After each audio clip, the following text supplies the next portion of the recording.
Yeah, sorry for keeping you for 3 minutes, Myers. I have a family that I need to attend to from time to time. Do apologize for having a family. Good evening, sir. Good evening. Oh, we're spoiled. Bonnie Joy game 1? Well, Nice I have a job, sneaking Alistair. suspicion we may not Dr. get Jonas all 3 games Basso tonight. Just Resumed really? for 62 months. Yeah. Il torneo della casa è iniziato. If Bonnie Joy's been called into game 1, I mean, Oh. yeah, but Is this the I'm death? Is this the slow, sad death of the in-houses that we're no, it's the majors on, so I think people are watching that rather than playing. Oh. First actual day of the major. 5 seconds remaining. Once the patch comes out, they'll come flooding back like they Of always course. do. Thank you, Jonas. 62 months. I mean, we do have the reuniting of Rick Grimes and Bonnie Joy, the power duo of. They've of been game put up 2 and against 3. the mighty fucking Myers, Captain Myers as team captain, and Jake, who has been a mega disappointment the last few weeks. He has been majorly trolling. I'm Who's Hamimimi? completely new to the in-house. I believe 10 MMR was what I was told. Why are they in game 1? Let's see. How many is 10 MMR? Yep. Well, this seems like excellent work by Eri. To be fair, I they got think Amos. there is literally no one else. They got Amos, bro. Oh, Yeah, they do have Amos on the other side as I well. fucking Amos love the is in-houses. so bad. I fucking love the in-houses. I don't want them to stop because people stop playing. That would fucking suck. Well, maybe we got to advertise them more. We gotta make some content. Gotta get some hot streams and shit. Yeah, we need to do something. This is we got a 10 MMR lad. We've got Myers. We've got Jake, Bleak, and Notch versus the combined Bonnie Joy, Rick Grimes, Madge, Clavs. The only baddie on their team is Amos. Big problems. Big problems afoot. It is a wonderful crossover of all 3 games. A real subsection of the community. So Eri says, Game 1 hasn't been the good game for months. All the actual goodies wait for Game 2 because they think Game 1 is the boring one. Fascinating. I could give them a fucking rundown of all the amazing Game 1s we've had. Well, this has got Bonnie Joy, Amos, Yeah. Captain Myers, Yeah. and a 10 MMR lad. So Yeah. This is the exciting game right here. Is it me, does Myers look like he could be Cine 10 years ago? well, I mean, that's just like a typical. Just a lad. It's just like a typical nerd look, to be honest. Like I would look like that if I was white, and I grew my hair out a bit. 5 seconds remaining. It's just you got the standard like sort of scruffy, straightish hair. Straightish hair, looking confused by a box of Johnnies. Yeah. Yeah, standard nerd shit. What Stump Army? Well, what is their banner? Is this the old picture? I don't know who but it is. There was a very old. I thought meme it was picture. Goosey, to be honest, but it does look like the Goosey. There was a photo. very old meme picture. I don't know if it's still doing the rounds Nice or not. job, Of a Alistair. lad at the HUE.G beach. just resumed for 13 months. Whoops, missed wait. my first year since Hold GUN on, let me Origins. check my audio. Dire I've got team mute back. co-broadcasters and voice chat team on. It was a guy at the beach taking a picture, and what people would do is they would Photoshop different things into the reflection of his sunglasses. It was very big on Something Awful for some time. That was like a very popular meme. Was this chubby lad at the beach taking a picture of himself, and you could see in his sunglasses his girlfriend, and people would just Photoshop like Radiant team pick. 9/11, whatever it is, into his sunglasses, stuff like that. So I wondered if it was a reference to that, but maybe not. That think is a it's just- Clab's Prophet right there. I'm calling it. Yep. Classic.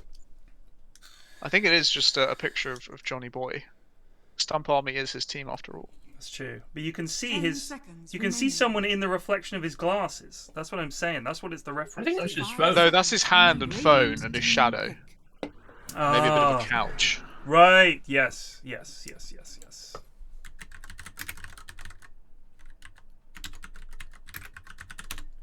I'll try and find the picture. for Quite you. funky specs though. Blue rim, yellow glass. 10 seconds remaining. Unless they Dire team pick. look more like swimming goggles. They do look a bit goggly, don't they? Lion. God, these lads are drafting quick. They've got an idea of what they want.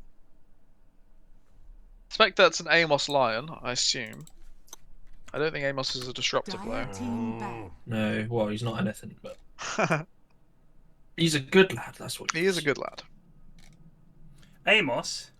Mm-hmm. I mean, yes, I would say Lion is probably the hero that we see him play more than any other, and is routinely the worst Lion performance I've ever seen. So fair play. 10 seconds remaining. Fair play to Amos. He keeps plugging away. There's no KBJ, and yet we have a disruptor. I'm 5 confused. seconds remaining.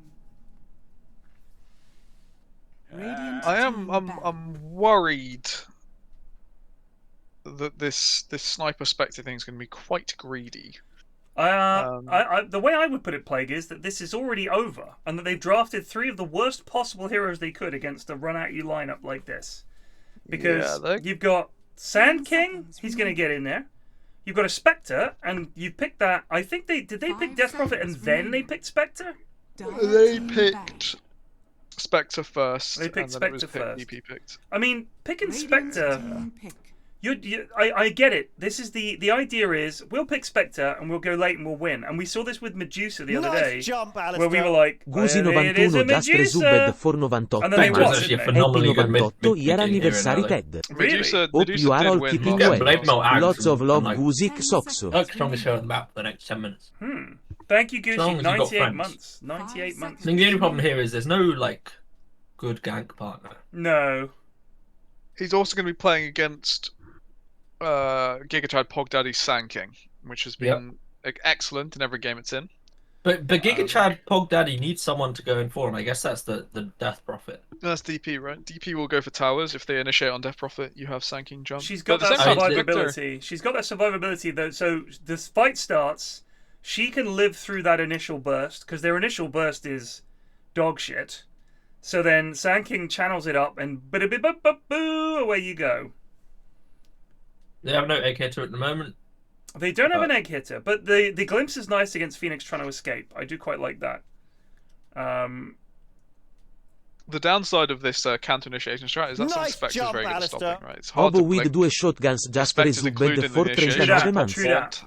You know, it's much harder for Sand King to get in there. He needs Lion to stay with him, suck the Spectre illusion so it disappears. Eri says, which one is worse? Amos gets involved, or he was warned? Well, let's have a look at these. They don't really. Hold on, let's. I'm just going to bring these clips up, chaps. Apologies. Let's just watch these for a second. Do like tower aggro swapping properly. So when they get targeted, they just wiggle in a circle. Oh hello! Oh, the ice pod catches both. Ingo's able. Oh my days! It's definitely the latter. All right, Amos just running in is one of my all-time favorites. I think the way he just runs in and stands there Oh because my he's been god! Don't silenced. click on Boggs' skill build. Whatever you do. I'm doing it. Oh my god! Don't click on Boggs' skill build. Nice Whatever jump, you do. Alistair. German Coyote 8 just resubbed for 9 months. 9 months Pog. Oh, this is so good. I think maxing. Oh my god, they picked Viper. Oh. So Eldest Potter is Bleak Giant. No, is not. No, Eldest Potter is Hammy. But why do we see Hammy and then Eldest Potter? What's happening? The same reason the Rick Grimes is different from Pog Daddy. That's one is their pro name, and one is their in-game name. Oh, I forgot about their pro name. He's 10 MMR, but he's got his pro name down. He's got his pro name. Eldest. I Just in want to case. have a little bit of a whinge here. This Lima Major has taken so fucking long to do anything. They've completed one series. It was 2-0. The games were quick. It's been 6 hours, and they haven't started the second series yet. Why? They're so slow. There was an hour and a half delay at the start. There's been massive delays between every single game. Really? There's 3 more series to go. Nice jump, Today. Alistair. Noyons And they Mod could be just 3-game resubbed series, for 40 months. I think. Ive missed a lot There's recently. a lot of Entity no- versus Still love your EG, staff best of minore 3. cancelletto. It's just starting now. Yeah, this is their second series, and it's been taken so long. Who is Nyx and why are they the most watched stream? That's the Russian stream. Oh. And then there's ePulse Gaming. I guess that's the official. That's the Yeah. official English one. And this is Gamer Gladiators versus Team Asta, the Lima Major. That was the first series, so that was completed. So why is that showing up on Epulse Because they might not have Gaming's updated. website? Might not have updated their title. Oh, good God. So all in all, first major of the year, looking like a cracker. The games have been good at least. You not Just watching any of it yet, Ted? I haven't, mate. I've been streaming.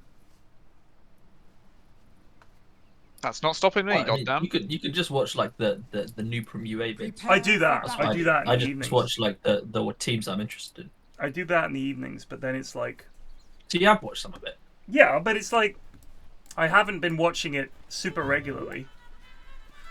Game 3 was too hard, so try and game 1, says Bonnie Joy. Alright. Please, lads, cast your spells! The thing is, I generally am not that interested in group stage stuff.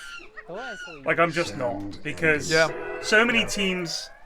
Like, it's 10 years of group stages and events and all the rest of it. You need to be running your own Excel spreadsheet to follow what's actually going on. It's not even just that. It's like the number of teams that have absolutely crushed it in the group stage and then go crashing out of the tournament. It's silly.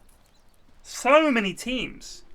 I just follow one team and that's it. That makes my life very easy. No, Spotify, Shopify. Oh, sorry, Shopify. Spotify Rebellion.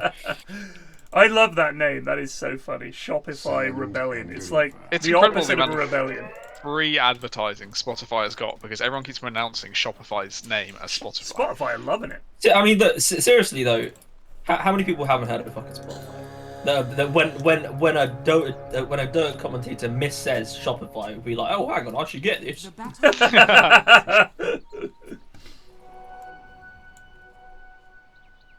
It's a Spectre Phoenix lane. I can't imagine this is going to go well.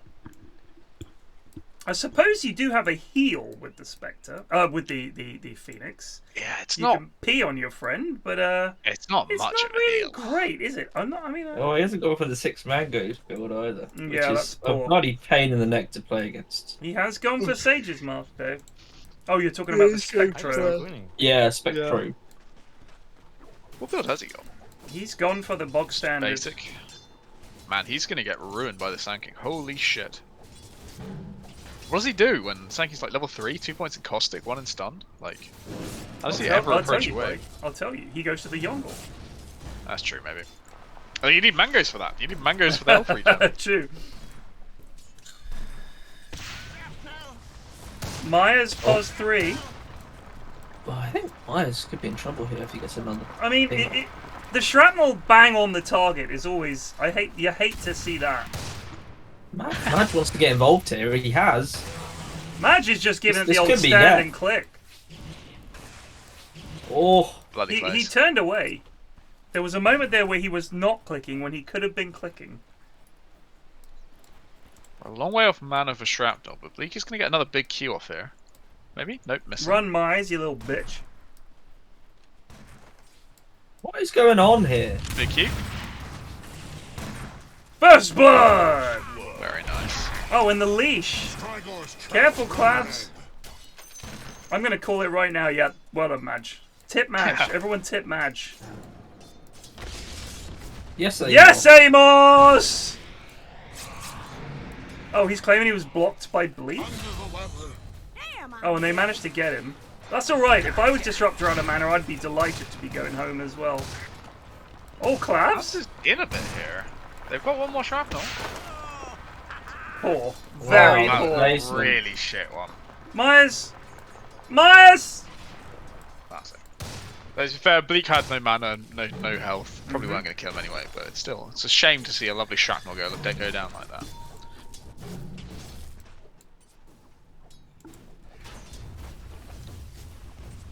How is... Holy shit! Clavs, what are you doing, brother? Where is he? Where is he? Oh, did he... Just feeding.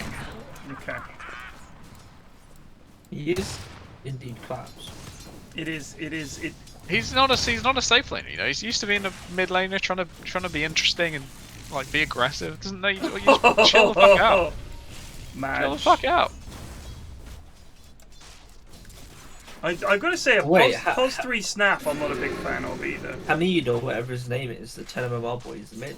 Yeah, it's bold. Well, I normally play mid, so... He is To be fair, lined up he's against not Bobby like Joy. out building outrageous. He's not items. doing that It's bad. just like he's not like doing insane shit. I don't know when the insane shit starts happening, but You know what I reckon is he's actually really good. It's just his teammates dragging him down. could be. It's pretty standard in Dotes. So on the topic of What? offlane Snapfire, Whatever. I've witnessed Zai playing it. Playing and what? he went for offlane Snap. Okay. And the build he went for, which I thought was quite interesting, he went for the Greaves, like every other offlane does. Greaves Blink, which made him quite like a strong force in the game, and then he went double Daedalus.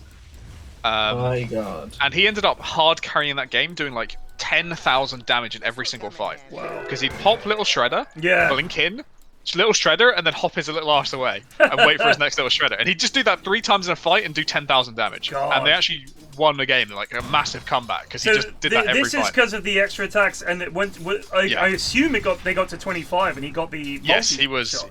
He was. They killed Roche, third Roche or something, got refresh shot. They gave it to Zai so he could double Little Shredder in a fight. I mean, They it didn't want has to any be big the ultimates. most damage. It has to be. It was fucking crazy. He just one-shot Alina from like a full HP with 2 Little Shredders. It was. It Holy made me shit! think What is Bonnie Joy doing? he's risking life. But it did make me very impressed with this. The idea of offlane Snap. Like, you have this like Greaves building, initiating, good team fighting hero, Yeah. and then it ultra scales the second it hits 20. I mean, I think there's a lot. as to be, you know, lot to be I'm done with it. a big fan of Snapfire. Really love Yeah. playing the hero, and I always make a decision partway through the game where I'm like, am I going to be a grown-up and go for a Little Shredder and just ignore the fact that I'm not really helping my team with it?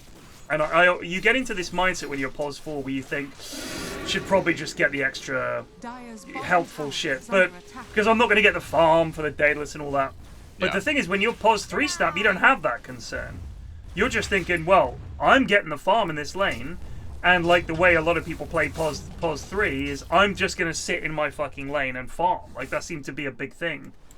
Where, you know, you'd pick like a Brood or a fucking Razor and just farm the shit out of the lane, and no one wants to come and deal with you because you're a pain in the ass to deal with, and just get fucking enormous. And if you're doing that as a Snap, you can just sit there farming all fucking day. Do you think it was Amar that basically popularized not just Razor and Viper as offlaners, but the idea that the pos 3 should just be some obnoxious piece of shit who I highly doubt it. You don't think it was him? No, I don't. But he's certainly associated with the idea of picking those heroes in the offlane. He, I think that's a fair claim that he was doing it more than most people initially, right? Like, he had these... But his offlane heroes are also very traditional offlaners, like Mars and Timber. Like, Right. But the point of what he did with those heroes is he never went for these, like, massive initiating team fights. He never rotated mid lane. He sat in his fucking lane and farmed. And the point was he would then carry from pos 3. Exactly. And would make it, you know, if you wanted to kill a Mar, you had to bring 3 or 4 heroes to the offlane, and you're just killing some fucking Mars. Who gives a shit? Because you brought 4 heroes. Right. And that was a lot of what made OG very difficult to deal with. Because Amar would play these tanky, fucking annoying heroes, sit in the offlane and farm. And where do you rotate to? How do you make plays on the map when you're against that? He's just like living between tier 1, tier 2. They take the tier 1, he's just living in there. I don't know if he really came up with it, but he was, for a long time, he was like the most typical example of the person I who think would he certainly carry from the offlane. perfected it, I'd say. I think Madge just killed himself. But do you know what he did do? He glimpsed Snapfire back to base, just as a little fuck you. So I like that. That is worth. 100%. Yep, he says worth. It is worth. Amar 3 is like that patch where all the offlaners were Enchantress, Beastmaster, Weaver, and just sat in the offlane. Yeah, it was weird because, I mean, like Plague said, the idea is who wants to go and deal with this? Like, you got a Beastmaster with Helm. He's got all his fucking boars. You're gonna get him, but you're not gonna get him with just 2 lads. You know, it's gonna be very, very hard. So he just lives there, and then the rest of the map is for other people. Pop Daddy is in deep, but of course, with no stun, there's not really a huge amount they can do. They can pee on They are him. pissing on him. Piss has been stopped, and he's away. Oh, that's a long TP. I feel like if Spectre had stuck there, they might have got him. Yeah, but it's also hard to predict that his TP is going to be like a second longer for no fucking reason. Because True. I would Oh, not. DP goes down. I don't know exactly what made this guy 10 OMR, but he's not necessarily playing like it right now. He's definitely playing better than most 10 I'm waiting for the 10 OMR. I mean, he doesn't have any particularly great last hits, but he got 16 denies. That's not something a 10 OMR player would do. I'm gonna rank this as sus. I'm gonna let the panel of just Eri review. Oh my god! Unless he just played a fuck ton of unranked. Oh, He does have like probably like 1,500, 600, 700 games. He's playing on NA ping. Maybe he's got 10 MMR because his teammates are genuinely terrible because he's playing on NA servers. Come try some hot Eurodotes in the in-houses. Oh, He is in trouble here. The exorcism into popping the arcane room.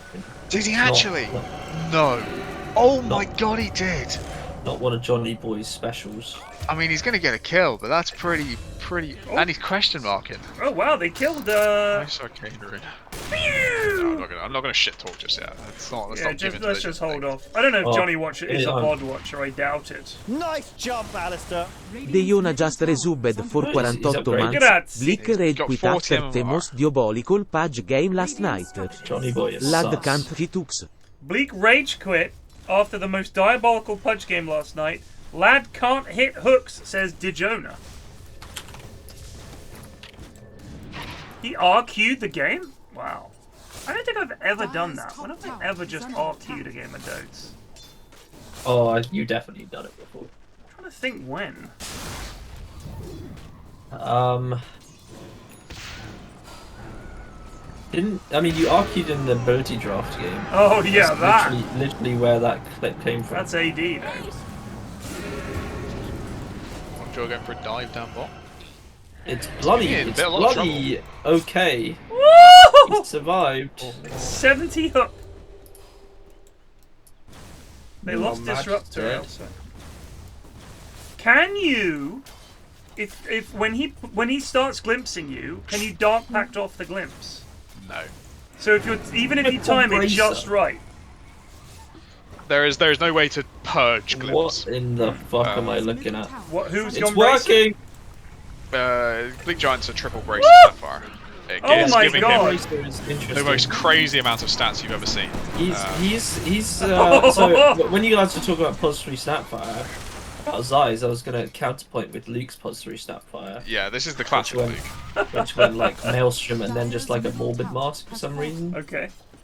Yeah, the thing is, right, you want Snap to become the level 20 physical damage dealer, but you have to acknowledge he's not going to be that until level 20. Right. So you got to be something in the meantime. So this, I'm scared about this Javelin queued up, because it's useless until level 20. Well, we'll see, Plague. I don't need to see. I've declared, and that's enough. Okay. He does only play ranked. Who, Hammy? Yeah. Amos, you lunatic! He got the kill! He got the kill. He got the stack! I think what you'll say is that's worth. +1! +1, motherfuckers! I learned on the hard streets of Shane Town. Radiant's top tower. Dire's bottom tower is under attack. We know the Javelin can proc on the E. The point is, it's not really worth a shit until then, is the Yeah, issue. for the money invested, it's much less effective than just being like Oh, I didn't know hanky that. with a blink. The Javelin can pop in the E. I know, that's crazy, isn't it? Yeah. It's mad, isn't I it? loved. It's almost like I that's loved the your whole point of the fucking hero. Viper is. You know, Come on, did Viper. well in lane, but has not really understood what exorcism is. Yeah. Oh, now he's getting tipped. Get used to it. This is Oh, Daddy Jonnyboi taking that dude. ancient stack. That's gonna be his blink. Were you going to say something about Blood Bowl, Plague?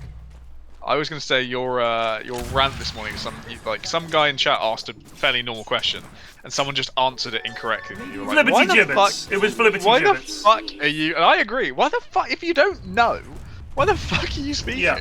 The question was, is there an inducement that can cause your opponent to lose rerolls? Within a split second, no! Which is so wrong. Nice egg. Oh my god. What is fucking going on here? Death. Oh, he's- See, go for the He TP, doesn't- you noob. He can't. He might deny Slark the Agi stack though. Oh my god. What is going on? Oh my What god. is fucking Amos happening? stand up too. Get him, Amos. So it was for Liberty Gibbets, and the question was, is that somebody asked in chat, is there an inducement that can remove enemy rerolls? And they answered within like a second, no. Which is wrong, because the Halfling Master Chef, removes enemy rerolls from the enemy team. And I was angry because Blood Bowl is a game that a lot of people enjoy watching but don't really play or know much about. They're intrigued by it, but they don't know enough about it for you to just be able to toss these things out there. Because people will then think, oh well, and believe that. If you don't know, don't say. That's just my rule. Like if you have a vague notion, just wait. See if someone else knows, and if they don't, then maybe you can chip in. But certainly don't just leap in. First answer, no, which is wrong. It's like, you know what? I'm not being funny. My youngest, when it comes to her maths tests, she tries to get the answer right first, like quickest, rather than get it correct. She wants to get it done as quickly as possible. And I'm like, no, love, you gotta wait. You don't just have Amos. to... Amos! Yes, Amos! You don't have to be the quickest, you just have to be correct. It's not about speed. You don't just have to toss an answer out there and hope it's right. You could also just get it right and then answer it, and that's worth more. That's classic family watching a quiz show on the TV, and literally anyone will say anything just to get an answer in. Chuck one out there, trying to I get do it it right. too. Just literally, especially from watching the University Challenge. Right. Where watching it for a long time, you don't necessarily know what the hell's going on, but you know what other people say a lot, like Degas or that is the Charles I. Right. And so you can just say shit like that. But you have no fucking idea. Yeah. I mean, competing against family is a whole different kettle of fish. Oh yeah, when you've got the old younger, older. My mum is I'm the still worst amazed to about watch that guy in University chat on the Cthulhu night who, from the entirety of months' ramblings, went, "Oh yes, that's an Edgar Allan Poe quote, Yeah, isn't that it?" was ridiculous. That was genuinely impressive. Is that the sort of thing that like English students can do? Well, he said he wasn't Yeah, particularly into university. poetry. He just had an emo phase, and so knew some Edgar Allan Poe. Had Right, an emo okay. phase. That's fucking Was hilarious. was it like is it a particularly? Edgar Allan famous Poe is a bit very of emo poe- poet. Yeah. I think it's No, fair but to is say. that Oh, a class. particularly tasty bit of poetry? That I don't know. I don't is know much the about. I haven't had my thing? emo phase. Oh, this has been quite the No. fight. Myers is going to go down here. Going to get some agi stacks There's also off quite this the boy. fight happening bot. The egg goes off. Oh, they're going to get Bleak don't here. have- Going to they get don't more. have- Madge tries to glimpse away the Phoenix. He gets him away, but he goes down anyway. They're trying to get Notch. Notch is out of zoops, swips and swoops. Meanwhile, Bot, we got to fight as well as Oh my Pop God, Daddy this is versus such a- Viper. Oh, this is Quickly gets him! Oh, Elder's so gonna get him! Oh, Notch might live as well. Krabs is looking for him. Jacus is trying to block him. Jacus! Oh my God! They're gonna turn with the blade mail. Oh, they got the Phoenix! Jake, get out of there! Get out of there! Amos is coming and he wants it. The stun! What was Krabs doing? He's just staring into space. This is a crazy game. Woo! Did anyone who said it was game one was boring? Was that Very. the word I That's heard? an unattributed quote. He quoted Right. someone else. saying Was it Edgar Allan Poe? I That think was it might Poe. have I believe probably that was was Poe. Poe. Wow, The they Raven quoted Poe Quoth game one be shitteth. Oh, so it was. Eri was saying that the lads think game one is boring, and that's why they don't want to play in it. All the goodies, as he put it, want to play in game two because they think that's the good game. This has been a great game. This has been a lot You of also fun. escape a lot more scrutiny in game 2 and 3 because by then we're starting to get a bit bored and chatting It's more about other shit. podcasting. It's true. Yeah. Oh, Amos is wandering in. Amos? Runs into Myers. He's Amos in, is he's- fucking he's on got one. Finger, but he's fucked. He should be fucked. I don't know what's going on. Here. There's an arcane rune death prophet running in. Oh, she's got it up. Did she pop it right this time? Oh, she did. Yeah, there was at the end of the arcane rune. Oh my god, Amos is so low from the Viper. Can we get Bleak here? You can glimpse I it. think Johnny could die. There's 4 heroes here. They should Yeah, have if been a only great they had reaper. any fucking stuns. Yeah, they got Oh, nothing. there, yeah, it's concerning. They have 1 stun. Actually, technically 2. When Egg goes off, that's a stun. And Cookie, that's it. Whereas you've got Lion and you've got Sand King, 2 big stuns. AoE stuns, essentially. And you've got Glimpse. They got much better catch on the Dire team. Quoth the Raven, eat my shorts. Do you see what Munt said? No, what did Munt say? Let me scroll was up. gonna have an emo phase. It would be after the Queen died. Don't joke about that. Plague takes it very seriously. Oh, absolutely. Labs is trying to get out, and Phoenix is very in. Egg can get off the here. egg off, Tops He it. does. Is there any backup? but the egg is. They have no stuns! It's so shit! Oh, this is a nice disruptor. Labs is gonna die. Bonnie Joy's taking some heat, but not enough. Why would Pick you... up Pog Daddy's ready. Pog Daddy Myers is so ready. forced off. Here it comes, here it comes! Oh!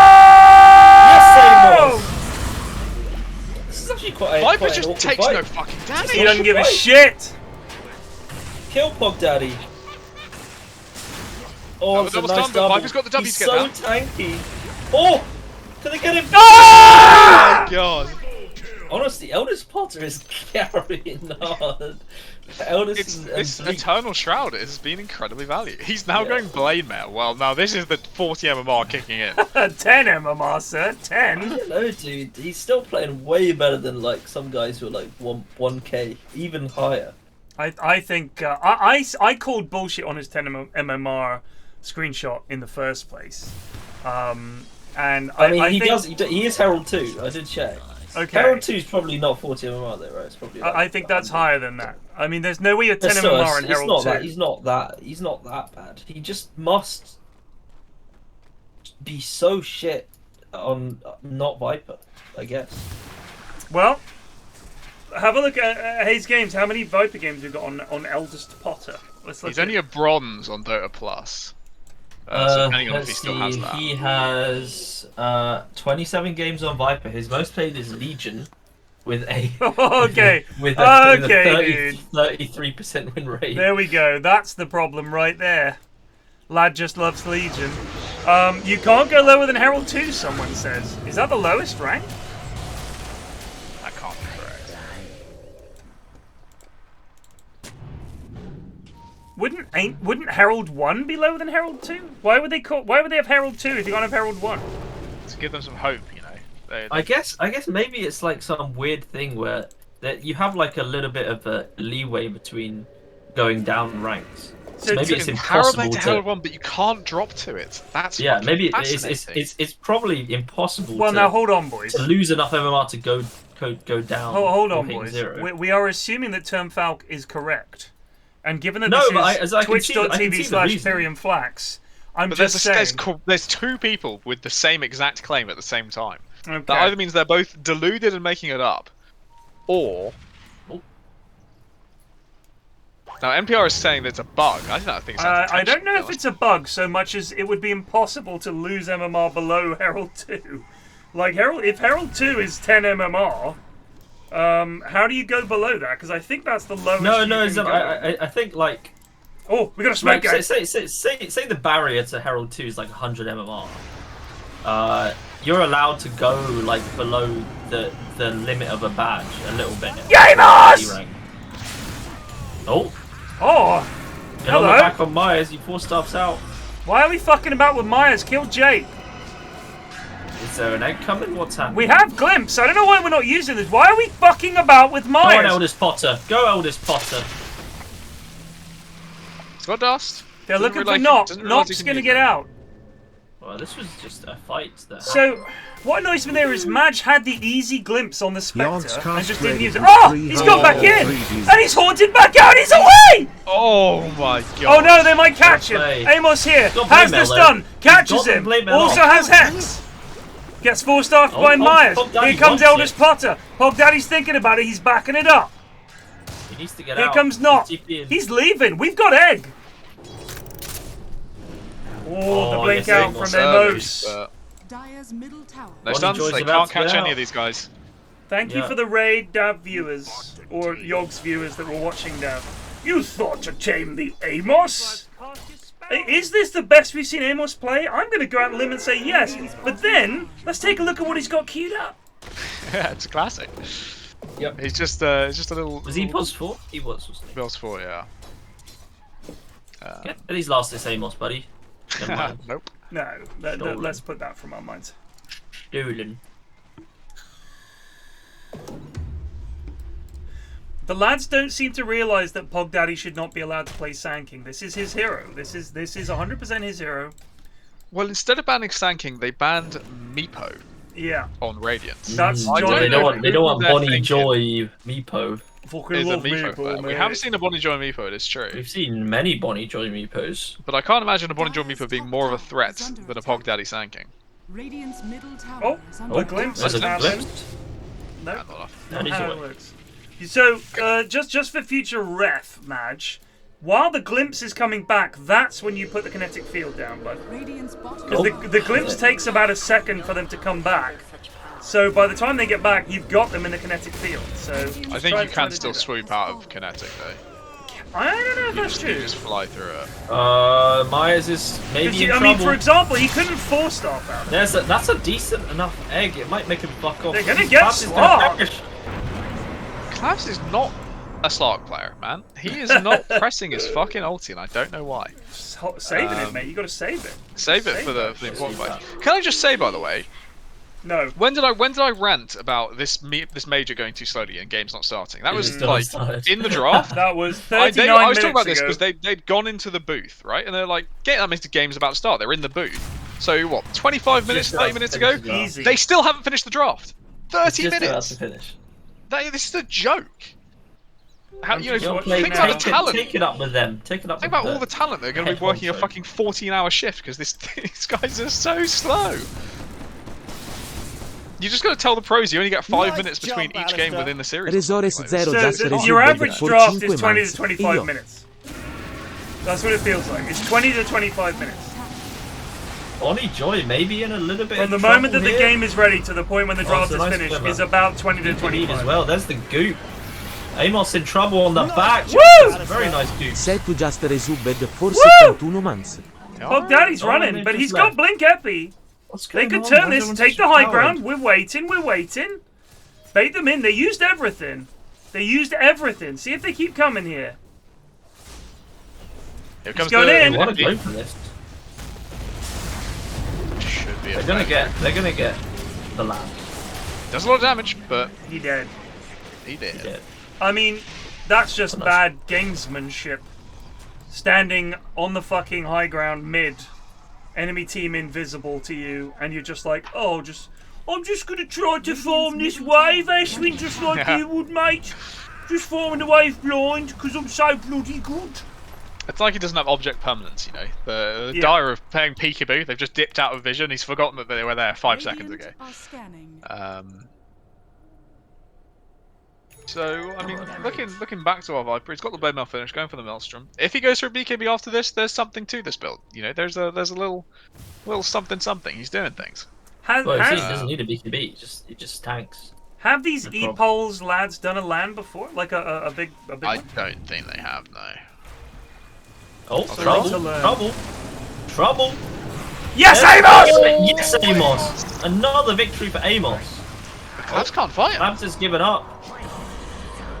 He's gonna get away though. But Bonnie Joy's going in. There's still a DD on Eldest Potter. Oh this is my! nice. Oh my! Labs is Oh my. risking a bit, but not enough. This was a tasty play from the lads. These BKB is a little too strong right now, you know, they're getting good jumps on Snapfire before her BKB. No one on Dire really ready to fight just yet. Straight into Roche. The Llama This is Major. a fucking classic Rude. SA draft. Holy shit. Oh, what the fucking brood Yeah. SF Kunka. Yeah, why? Is it... When? I presume it's Kunka mid, Chadwick carry. Yeah. Yeah, but the Kunka mid is like... They love it. Brood Mother, they love Clockwork, they love it. How has this new, the SAEG, how have they been doing? I think they won their region and they're in the upper bracket of the major. So Because this is like the dream team of South American Dota, right? yeah, Are the fans behind them or not? I'm Oh assuming yes, they are. mate. The fucking the camera was shaking from how loud the crowd was when they did their walkout. Middle tower is under attack. And like you could hear like Shiva trying to talk over it, just drowned out completely. Wow. So they are definitely behind. I'm not used to yelling. I have to yell. Can you hear me? She's like the Norwegian football commentator. Lord Beaverbrook, can you hear me? Your boys took a hell of a beating. That's a very old reference. Apologies. Anyone under 40 probably won't understand what I'm talking about. Well, you are, you know, as Mutt has explained several times, old, you are an old, very elderly old man, creaky and Oh, trouble for Jacob's top. It pops yes, his brain mail. Amos. Yes, This is Amos. actually Oh no, Amos! No, Amos! Oh, and the Gauze comes in! Almost got it right. Oh, but they revealed Jake! That head's going off, baby! Holy shit. Oh, they got the What a stun on him misplay too! from Amos. Amos has actually fucked his team so hard. That is brutal. Oh, but in comes Madge! Can this save Jonnyboi? It might just save Jonnyboi! They're trying to chase him! He's invisible! They got him! They got him! He pops his Oh, ult! that's nice. Get Oh, Nova Jake, speed. you've got to go for the thing, bro. I haven't actually seen him use it yet. I haven't either. What, the Ag's fucking shadow Yeah, step? the horn shadow ship. He's going They're coming back in. now. What is he doing? I don't think they just crazy. But here comes Pog Daddy. Not used epicenter yet. Lovely little reinitiation. Where's Viper dead? I think they're kind of fucked at this point.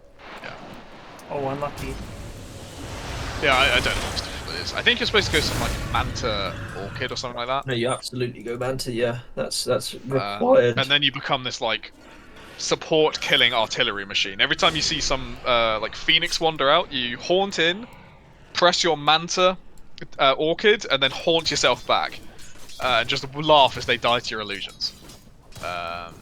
It's a very entertaining way to play the game. You feel like there's zero risk whatsoever if you're fast enough, and you just hunt people down. But you know what doesn't help with that? Orchid does not help much with that at all. Defusal. So can I ask, this picture of Myers looking confused by a box of Durex, Yeah. that's not what surprises me.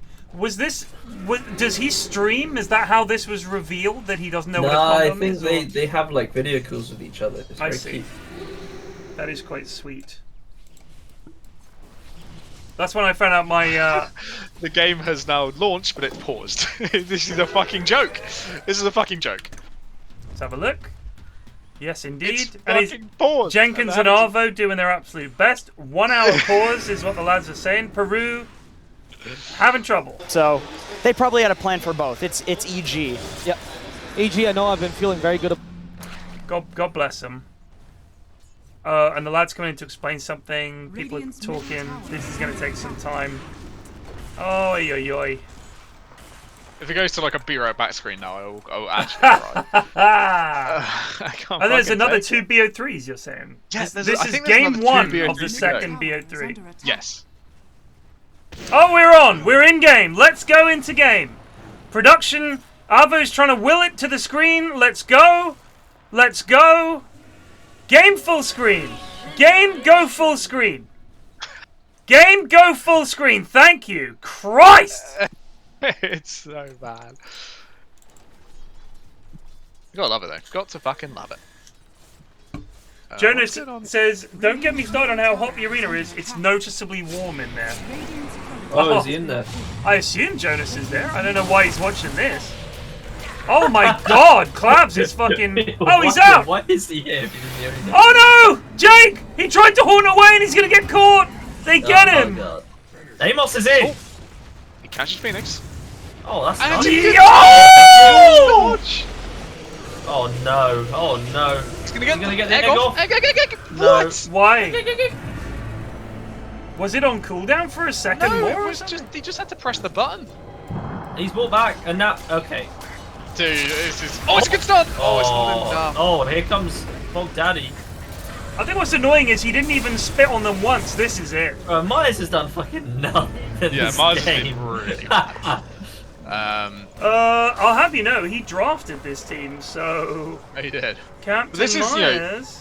when we were talking about what's the problem with Snapfire, right? When you go this item build with this fucking Maelstrom, and not go Greaves and Blink and things that help you actually fight, you saw what she did there. She did nothing. She pressed the E and she did 10 damage. And this is your 10k net worth Snapfire. This is one of your hopes for this game. And she's still got 3 levels to go until she's actually useful. It's just, it doesn't work when you when you think you're a DPSer from the beginning. It doesn't work. I'm not quite sure why Sand King bought the Yules if they have a BKB. I'm not quite sure what that's about. You could just as easily turn your Mana Boots into a Lotus. And even then, I mean, I think that purges pretty much everything you dodge need. a lot of all this damage. Yeah, I guess just you can. Take a quick timeout. I have no problems with it. I mean, I love having a Yules. I'm just wondering why he's built a BKB and a Yules and a pipe. It seems very defensive. Yeah, you don't need this many. Get in there, son. I do think it's impressive how many times I've seen Yule's dodge a finger. Yeah, I don't know if some lines are like misunderstanding their chain stun or something, but it seems to happen a lot that people are just massing Yules and they just accidentally dodge finger death because the line is doing it too late. Yeah. You want to try and give it every single second, you know? And the thing is, the finger animation is actually, it's about half a second, I think, between you casting finger and actually taking effect. So you swing you're your a finger gamer. up. If you're a gamer, you've got a chance there for sure. I like that Amos has got fucking Kaya and Yasha queued up. Yeah, a man's fucking of course gamer, he dude. knows Kaya and Yasha, sorry, what? Okay, I thought he was going to go Yasha. an E-Blade. My bad, my bad. Kaya and Yasha, that's what I'm talking about. He's determined that this move speed is going to be useful. He's feeling it. I mean, he's doing This is alright. this is the best I've seen Amos do. He did have a calamitous fight a minute ago, but in the area that Clabs is in now. But this is the best I've seen Amos do. I mean, and then let's look at Disruptor quickly, who has an Ags at 30 minutes. Yeah, the Disruptor's enormous. You know, it's kind of a good thing that there's only one BKB on Radiant. They're going for the we don't care if we're muted strat, but it is. We don't need BKBs against. The only thing that changes this game is magic damage. 20 on snap. Yeah, that's it. That's their only hope. But they probably need to make a high ground hold to get that level 20, right? You're not going to get it off creep. I will say to Notch that he needs to understand that egg without the fire spirits is essentially not an egg. Yeah. Like you don't have the team fight required. Like if you had egg, if you had Phoenix Tide, say, I'm not saying that's a great lane or whatever. It can work, I think. But if you had that, when they're starting to hit the egg, you ravage, and then it's like, oh shit, Clabs is in big trouble. But they have no catch. They can't do anything. There's the goop. Gods, they're going to chuck all their spells here. And that is quite a few spells used for nothing. Oh, Myers has got with the his Ags. Ags. Fantastic. They have another stun. The old 1 second stun. But Ted is right that Phoenix his like use is entirely dependent on your team, right? Like, yeah. They have to be able to defend your egg for you. Because you've got no setup of your own. Bodyjoy's in a little. Oh, he's used himself. If they had like a Sand King or something, they would be in there. BKBs. What is happening? I don't know. I think they thought this was the real Jake. All right. Well, I think Clabs is just on another planet, to be honest. I think Clabs is a crack addict, and I think we're catching one of those days when he's hitting the pipe. That's good talk for game 2. We're just gonna throw out should we start just baseless slandering conspiracies people? about that. Yeah, let's do that.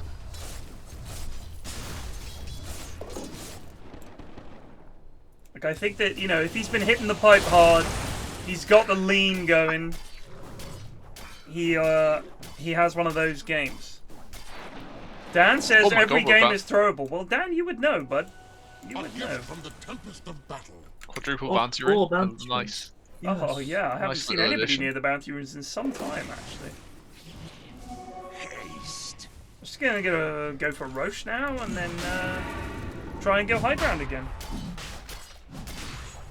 I mean, net worth wise, this game should be beyond any doubt, right?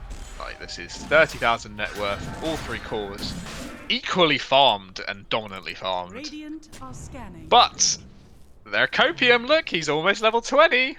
Do you guys want to hear a really interesting fact?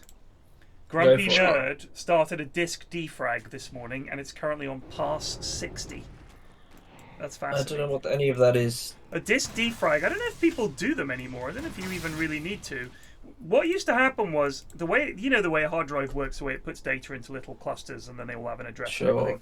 So when you defrag your hard drive, you're moving the data into clumps, if it's related, rather than having it fragmented around the hard drive. So the idea is, instead of having to go search all over the hard drive, which in computing terms is a huge, vast area, your little mechanical hard drive is buzzing all over the place trying to find all the different bits of this associated data. When you defrag it, you put it all in sort of clumps. So you would defrag your hard drive fairly regularly to get all the data together, and it would be quicker, because then the hard drive doesn't have, like, the head doesn't have to physically move up and down as much. It can get more of the data in a sweep over a certain part of the hard drive. With SSDs, obviously, that's not a thing. But with old hard drives, well, I say old, I mean, I'm still using them, but that the old head and sort of and platter hard drive, you'd have to defrag them, so it'd be different. But I think hard drives nowadays are so fast, and I assume Windows has improved to actually try and put data in one place. But previously, it was quite a big thing. If you didn't defrag your hard drive regularly, you'd get big slowdowns. I don't think I've defragged anything in fucking years. Watch the lads suggest I'm a defragging fragger, hard you know? drive. I'm a gamer. Whenever you next time you talk to Turkish, you tell them I'm just going to suggest defragging hard Have drive. you defragged your hard drive?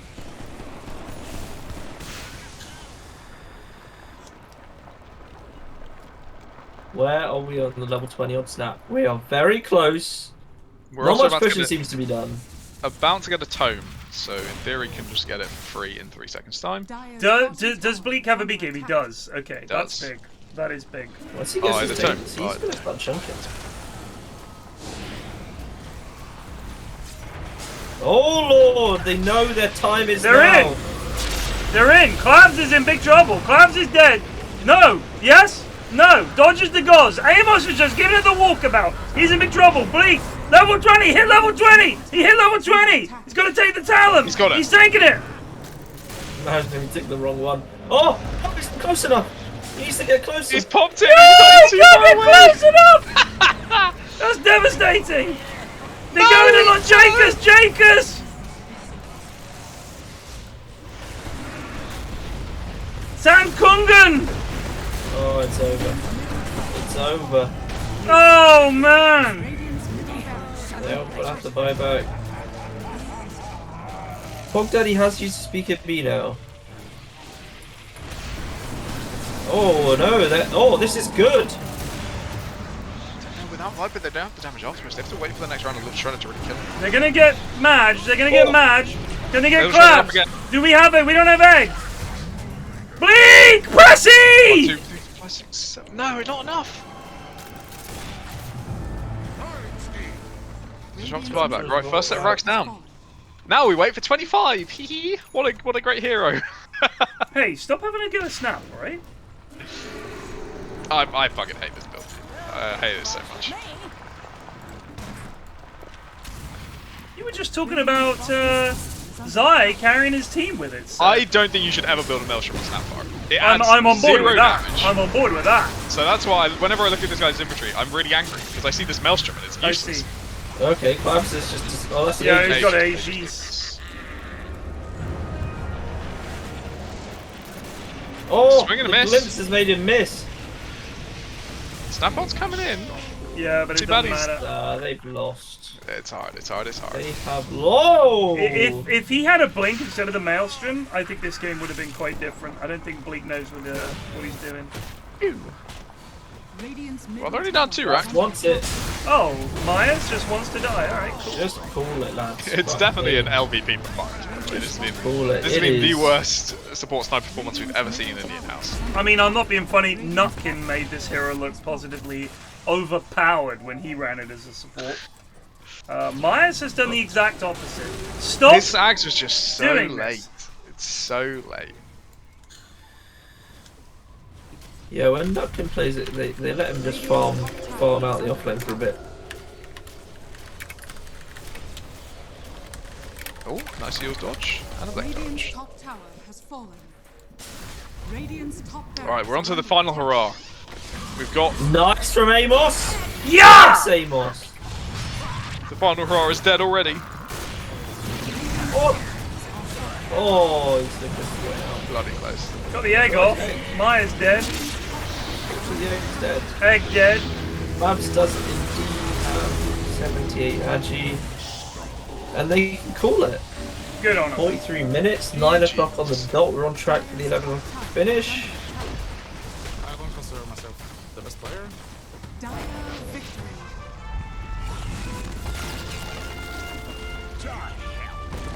Bonnie Joy back in the dubs.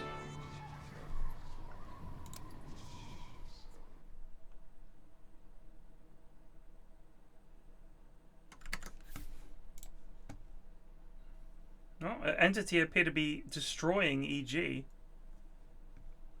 Yeah, the gold is closer than I thought. I guess Shadow Fiend is a lot of money.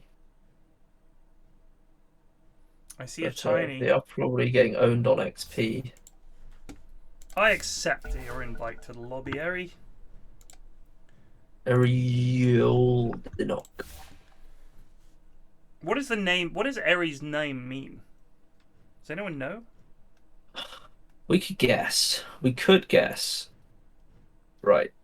It could be a character from some obscure video game. Let's Google Eri Oldenok. You know, Eri's quite a sort of like classical guy, so I'm gonna say it's a character from a Greek poem.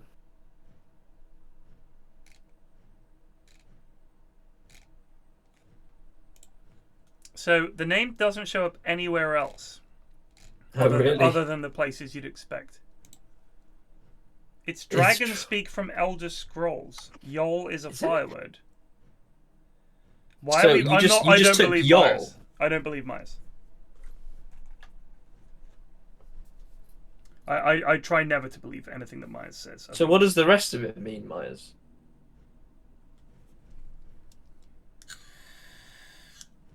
Oh, he told you that. Okay.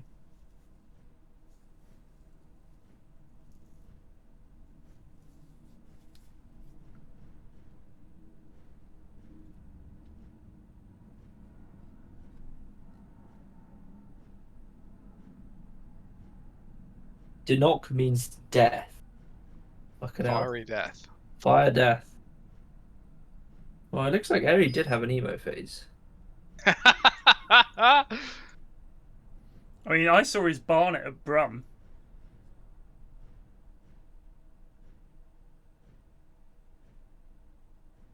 He does have a very cool first name, though. You should have used that. You should have been Flynn XD.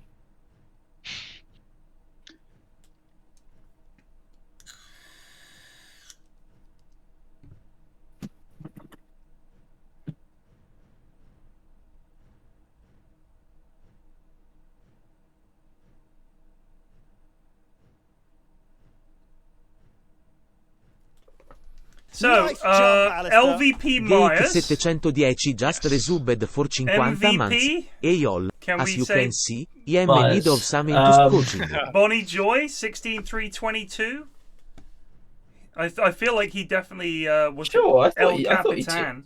took command I there. mean, Clavs came into it later, but he was having a shocker. Labs had a early lot on. of bugger ups. I think Madge also is a contender for MVP. He was very He did consistently well. good. Let's say I'm going to say an on for Madge. Do you agree with that? Sure, I'm fine with that on for And Madge. an MVP for Bonnie. Yeah. LVP Myers. I want to say diss on for Notch for picking this. Maybe for Bleak as well, actually, for the build. Jake was terrible as usual. But he was trying this week. He was last, trying. Last week he was actually not even slightly trying. He's picking some like Rubik mids. That's just true. That's true. Pissing us all off. Like But this, just- he put in a performance He this did, week. yes, that's true. He did at least put in a performance. Me, Evan. Who's Calamity Sam? Is this a regular that I've just ignored? I recognise the name. I recognise the name as well. I recognize that picture. What game is that from? There's a game where you have those kind of avatars. I don't recognize it. Chat, have a look at that avatar. What's that from? There's a game where like the characters have that kind of picture. Give Hammy something. Why? He was unnoticeable either way. Did alright. Lost the game. Blamed alright. Cultist Simulator, that's right. Did not much after. I'm going to say Hammy was as expected. Standard goon, get him in. Regular. Nice regular jump, stuff. Alistair. Esgario just resubbed for 11 months. I love this new voice. Bueno, molto bene. Molto bene, grazie Esgario. Molto bene. Molto bene. Molto bene. Just like a mamma used to make. The bene is molto. Could you put pizza for me with some bene on it? How much bene you want on a pizza? Molto bene on a pizza, please. You know, like a mama used to make.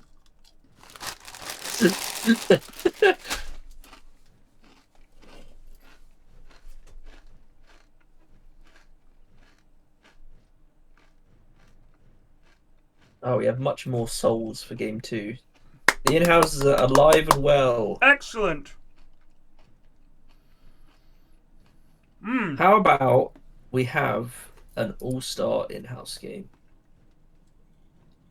Who counts as an all-star though? Who would be in it? Is an all-star good or is an all-star iconic?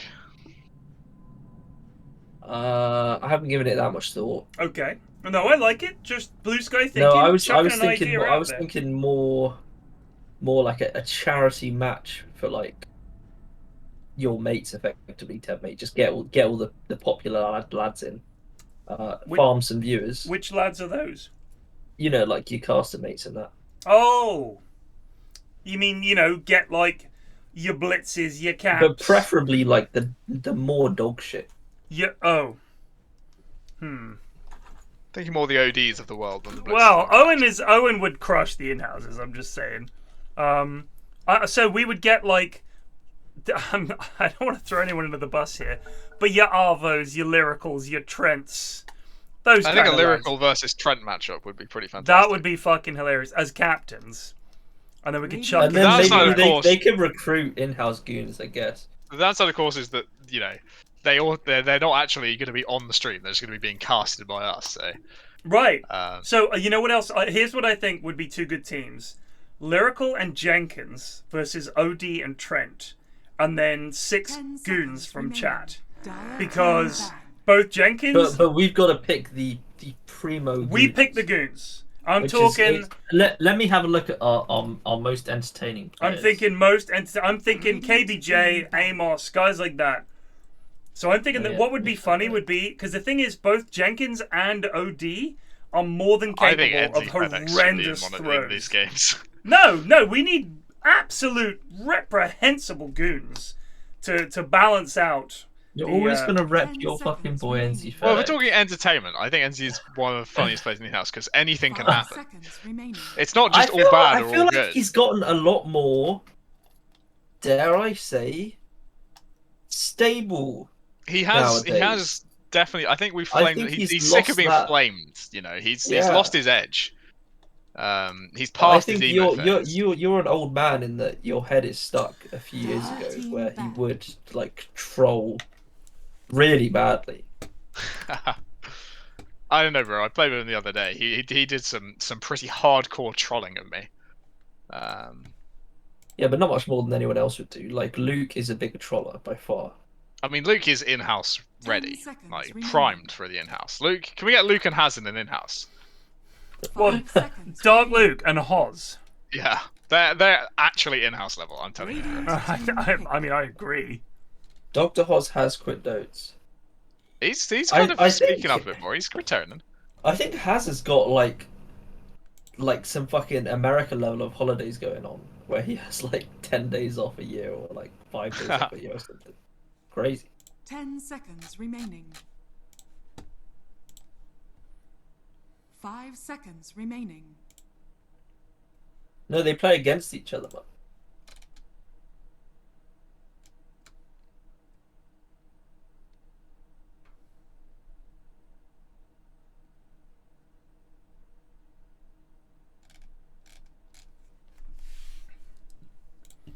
shit, I had a message the other day from someone. I'm trying to find it. EG are getting kind of bullied. But there's certainly 1k down. They're losing Roche, bro. This is it's not good. I think Lena is just very, very farmed. Dire team pick. Yeah, Lena's stroganoff. Dire team Beef pick. stroganoff. Radiant team pick.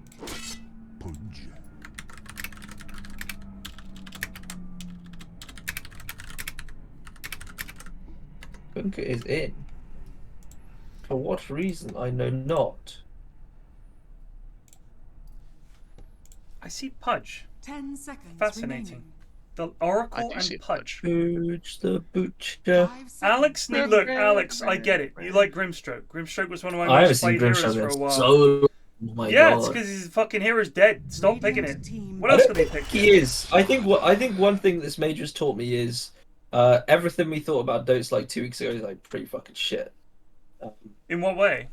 In that, I feel like a lot of heroes are being picked that we were like we just wrote off as like. I mean, I was listening to someone Dire posted a team clip back. of Arteezy having an interview earlier, and he was talking about how it's like the game is now less on individuals and picks and more on like what the team can rustle together. So I think there is more capacity for 10 seconds. variance in Radiant picks in team that back. regard. Dire team back. I will say the re-emergence of Troll Warlord as a winning hero has been surprising. That was weird. Although he looked pretty shocking against Lord He of the did get Crimson. domed this morning, but in general, he has been one of the winnier carry heroes.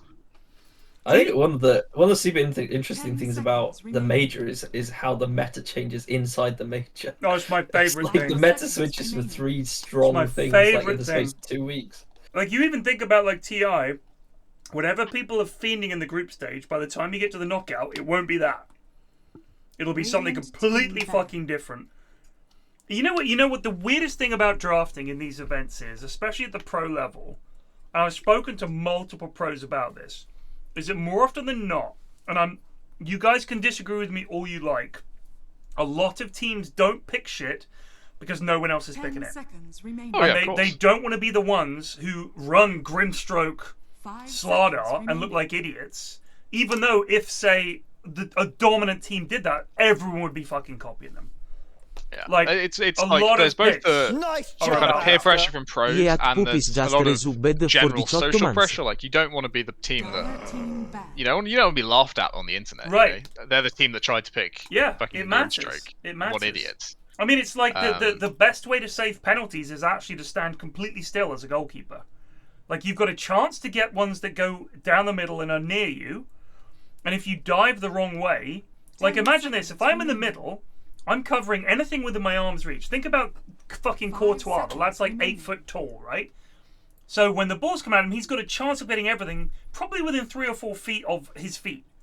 Like, he's probably going to get there. It has to be right in the corner. But if you stand completely still in the middle and they roll it into the corner and you can't get there, you look like an idiot.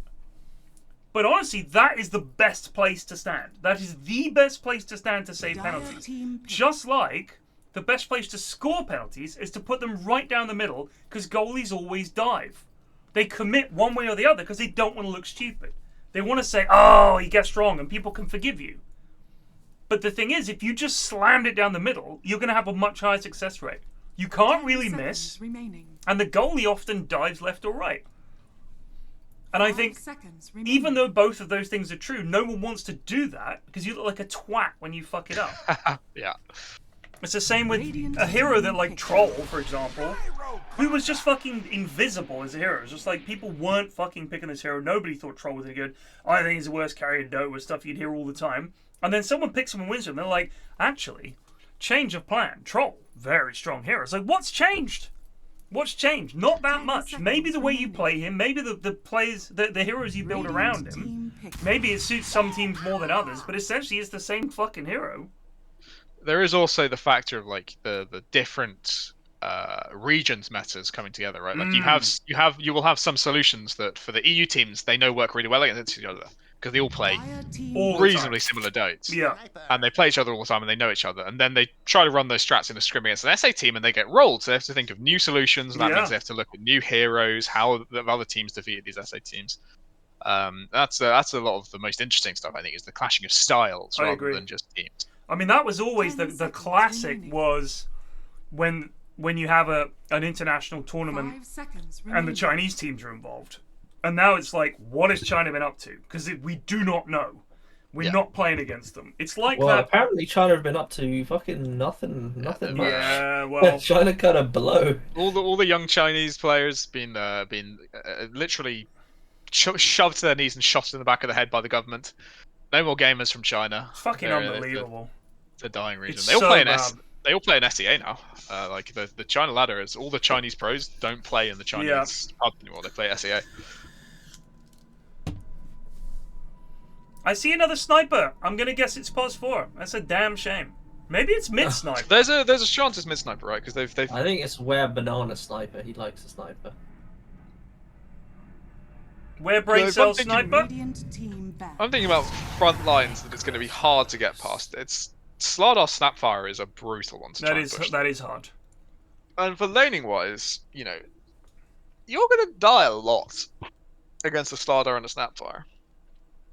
So it's going to be a lot of how much this offlane can really push their advantage. I will say this, young play Gugar, if I may. Sure. What is the interaction between Snap and Grim? Because if he ults someone, does Snap get to use her multi-shot on both targets or just on one? Multi-shot is not active. You click on someone. It's a buff you apply to yourself. Yeah, it's just a buff. So really, they've picked. I guess it's Sniper ult. Other than that, there's nothing. There's not really anything that goes with Grim here. But I think Alex plays Grimstroke because he knows the hero, not Yeah. because it's really impactful with his ulti. Unless they've still got one more pick to go, where I think it gets something more interesting. But for Too Hot For DotA, right now I'm assuming this is a gyro pos 4, with possibly a punch pos 1. God. But they have a draft that's going to be based around, can Oracle sit behind this Necro, keep him alive in fights, and make these fights last as long as possible? I mean, Oracle Necro, I think, that's like the sub-Huskar combo, right? Because you get the heal on Necro when he Ghost Shrouds, he fucking heals for a bajillion, and it's just going to be absolutely fine. And I mean, the save is pretty cool. The thing is, if you Oracle ult Necro and he gets his ult off, he's going to be more than fine. Like, that's pretty fucking smart as a combo. I do like that. The one thing, so Monke Mode, I'd say they need a very aggressive mid laner that can match Slardar and Snapfire and create space on the map. Too Hot For DotA, they need physical damage tower killing hero. Go Void Spirit. 5 seconds. Do it. Team pick. Oh, it's the wrong one, but it's the wrong Void. Yeah, It's a but Void. yeah, they are playing the sniper mid. Yeah, sniper mid. It's Void. I mean, Void Snap is always fun. It's a nice lockdown. I'm alright with that. Okay. That is a good hero. That is a good pick. Nature's has been, aside from perhaps Lena, Nature's problem has been. I think that's probably NZ FedEx. Yeah. Aside from Lena, Nature's Prophet has probably been the most OP hero of the Lima Major. I think it's his timing's just hella super patch. His timing's in every position. His timing's hella super strong, and his farm speed is disgusting. This hero generates cash like no one else.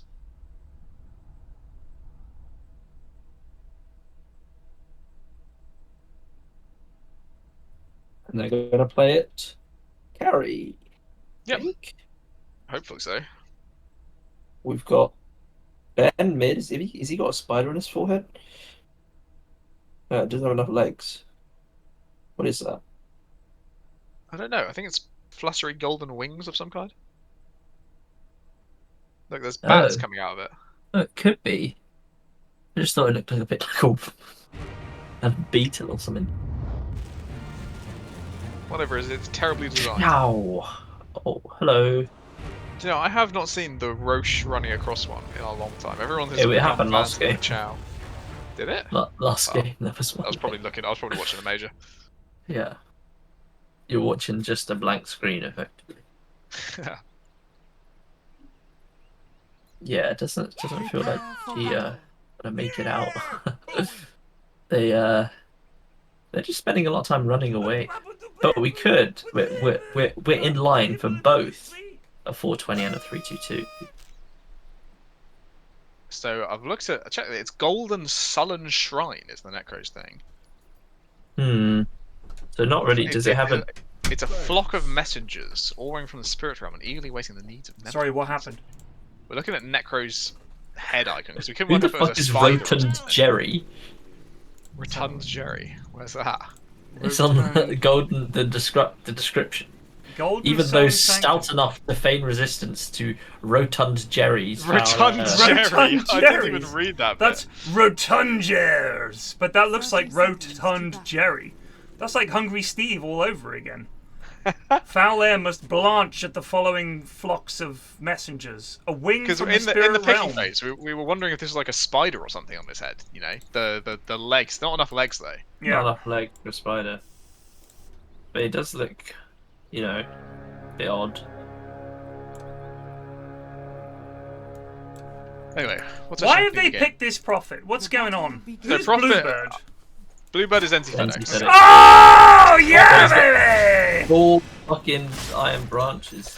Prophet is aside from Lena, probably the most OP hero at the major right now. Prophet is the second most OP hero in Dota. Is that what In you're my saying? opinion, Prophet is the second most OP hero in Dota right now. Why? Not POS 4. Not POS 4, but as a POS 1 or a POS 3, because his laning is absurd, his scaling and stat gain is absurd, and his ability to farm the map is absurd. He has everything you need, that no matter what the game is, he will be the most farmed hero in said game, and he scales super hard. And it's just it gives you the options, right? You know, when you're talking about how can the teams play, Nature Prophet gives you so many options. He can make plays across the map, or he can just farm and push out lanes. It's just insane how much he can do. Can I just say the 4 branches? I'm intrigued. Yeah, I'm not sure about this starting build. I think it doesn't make much sense because, you know, Sardar and Snapfire don't use that many spells. Right. So the stick is just dog shit. But I obviously have to trust NC-FedEx with my life, so I'll just believe in whatever he's doing and he can go at it. I don't think, traditionally, Prophet doesn't really use that much regen. You said treants in. And by the time you got TP, you can just get a free refill back at base anyway. So He has Pirate Hat queued up.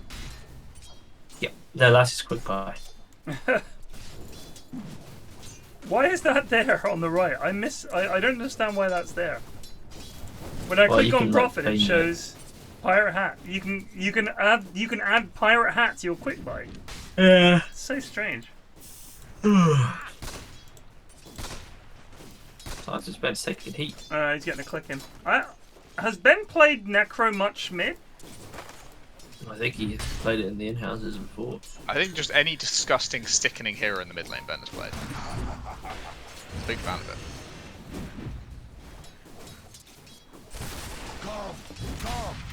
Oh dear, Calamity Sam. Oh, he gets the courier though.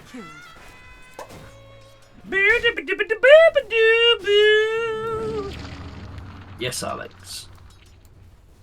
Neither of the supports is really trying to pull here.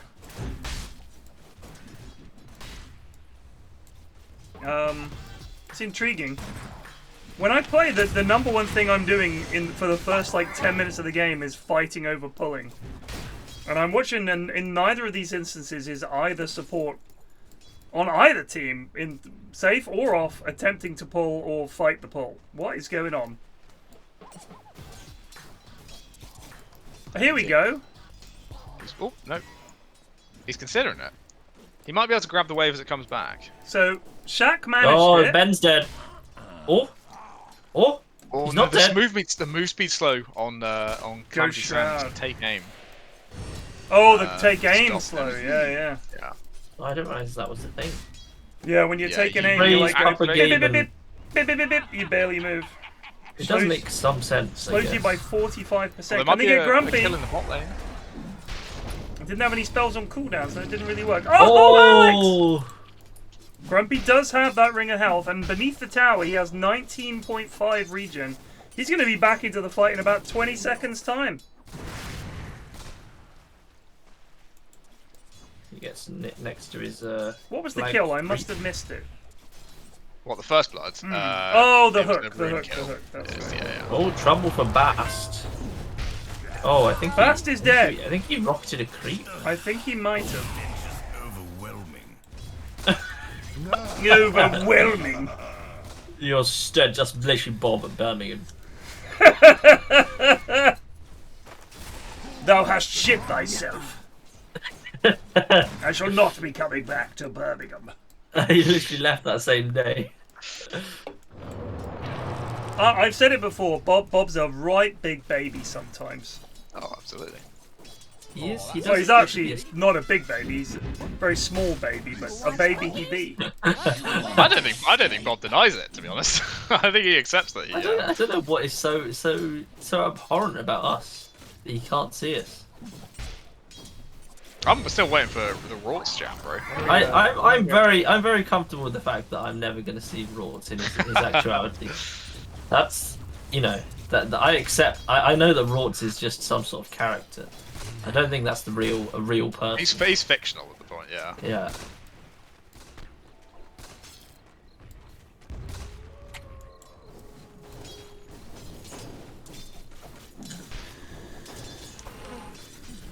Who the fuck uses Facebook, man?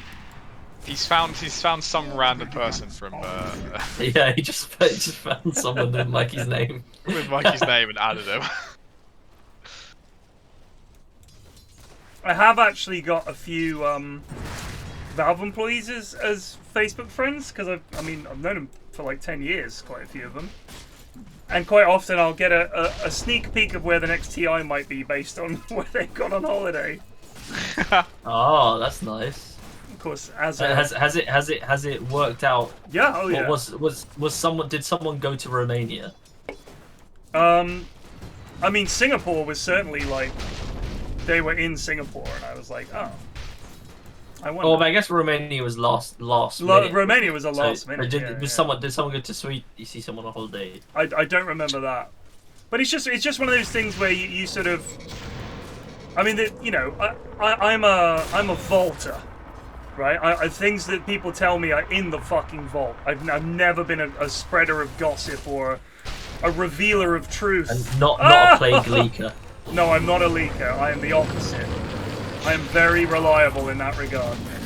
You did leak a little thing about TI to me, I remember. What was that? When you were quite drunk. Oh, well, yeah. But no, I know I can trust you, Blake. Yeah, of course. And I kept that absolutely mum. No, Mun is a serial leaker of every secret. Yeah, but he knows he can trust. I mean, the thing is, I'm not going to tell someone who I think is going to go to fucking Twitter with it. Do you know what I mean? Yeah, of course. Oh, nice. Because he's trouble for Banana. Yeah, he's dead. Like, if I told my mates something, I wouldn't expect them to go and tell people. It's different. Whereas, if I, you know, in much the same way that if I talk to someone and they tell me something, they know I'm not going to fucking spill the beans. People are still nervous because it's the internet, isn't it? So they'll be like, you cannot tell anyone. I'm like, dude, I've never been the leak source for anything. I was playing a game that is still a fair ways away from coming out, and the NDA they made me sign was hilarious. It was like, you must make sure to not have any open curtains whilst playing this game. You must play this game away from any windows. I was like, yeah, we're fucking having a laugh. When was this? It's I can't even. I don't think I'm even allowed to say what game I was playing. But it was a technical test. A few weeks ago, I was playing it. Wow. Can you look at little play? Could you even message me on Discord, play? Yeah, I can absolutely message you on Discord. Okay, let me find out. I'm intrigued. He's reaching the dizzying heights of the new Minesweeper? It's not. I do love my Minesweeper. I'm a never-ending spammer of Minesweeper. Well, I've not heard of that myself. No, I haven't either. It does have a very generic name. It's incredibly generic. What? Oh yeah, this does look like the sort of And thing why were you messaged?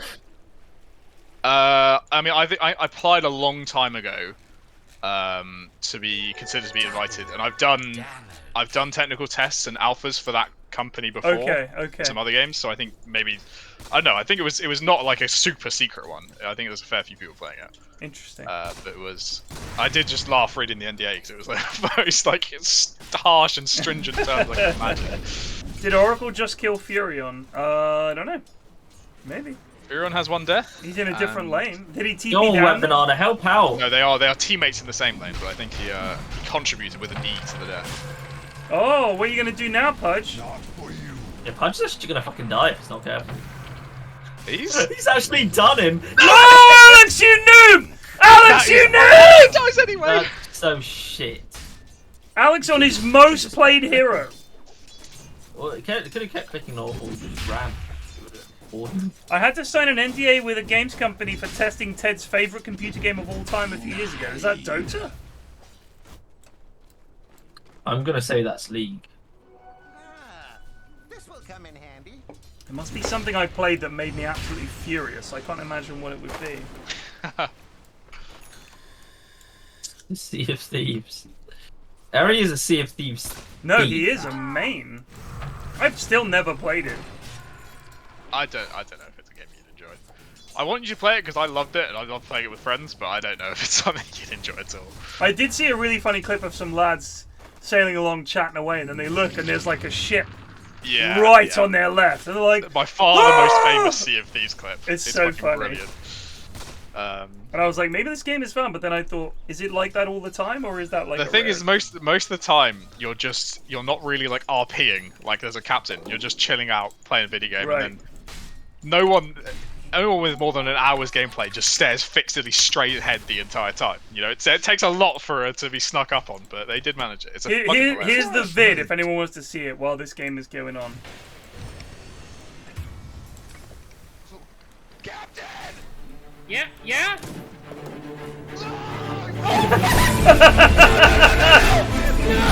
Dude, we have so much shit to go! Holy fucking shit! Yo, Connor, get down there! Captain! It's so funny. It's the voice on that lad is so perfect. Yeah. It's the way it's like, if it had been behind them, you'd think fair enough. But he just turns his head slightly to the left and it's like right there. Oh, it's brilliant. Captain! Huh? Look! This game is paused. Oh, this is going great. What, the major one? It has been paused for like the last 10 minutes. Yeah. I'm gonna go ahead and guess what the problem is. It's fucking hot in the arena. And I'm guessing, and this is pure guesswork based on the ESL 1 New York that I went to about fucking 8 years ago. We were sponsored, the event was sponsored by some guys who'd made some computers, and they overheated under the stage lights. And I wonder if it's an overheating computer issue because they're using the ones that the sponsors gave them. Because I'm apparently guessing Stormstormer's PC just fully crashed. And that's the only input we had. I mean, I don't see the PCs. Normally for the sponsor you have to have the PCs visible. They have AC units in the booths. That's quite funny. Did you play Barotrauma Test? I did. Yeah. I mean, I enjoyed that game. It was kind of funny. It We was never had good. any idea. We had never had any idea what we were vibe. doing. It was very confusing. We didn't know what the point of what we were trying to do was. And also it requires a lot of organisation from the lads to have everyone there wanting to play Barotrauma. It felt very complicated for what it was. Yeah. I feel like if the idea is that one of you is the traitor, I kind of thought it was going to be like a Dread Hunger kind of thing. But it just seems so complex. It felt so complex. I just couldn't get on with it. I just felt like there was not really that much to do. I didn't really get it. No, I didn't. Like you had some missions where you just had to deliver a package, which was like the lad driving the ship, and everyone else just sort of farting about. Yeah, you just sort of there, not doing much. And then there was like some ones where you had to defeat a load of lads, which usually ended our runs because we just like a fucking shark would get in the ship, we'd lose the hull, and then it would be all over. Jonas, I don't think integrating AC into booths is as easy as you think.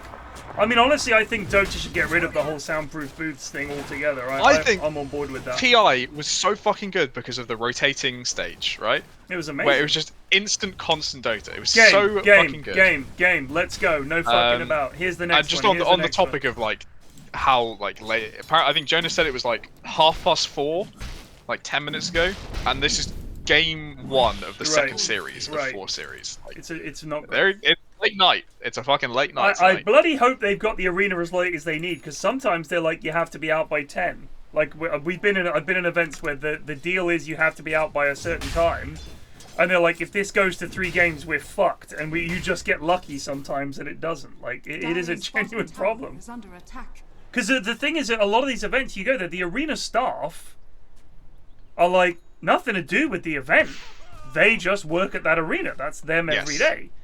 And so it goes past 10, it's like now you're paying them triple time, or they'll just fuck off, in which case we got to shut the arena down. It's like, oh shit. Like they're not used to the idea that we don't know how long this is going to take. Normally they're used to things like Comic-Con and shit, where they're like, you have to be out by 10. They're like, no problem, we will close up the booths at 9 and pack up.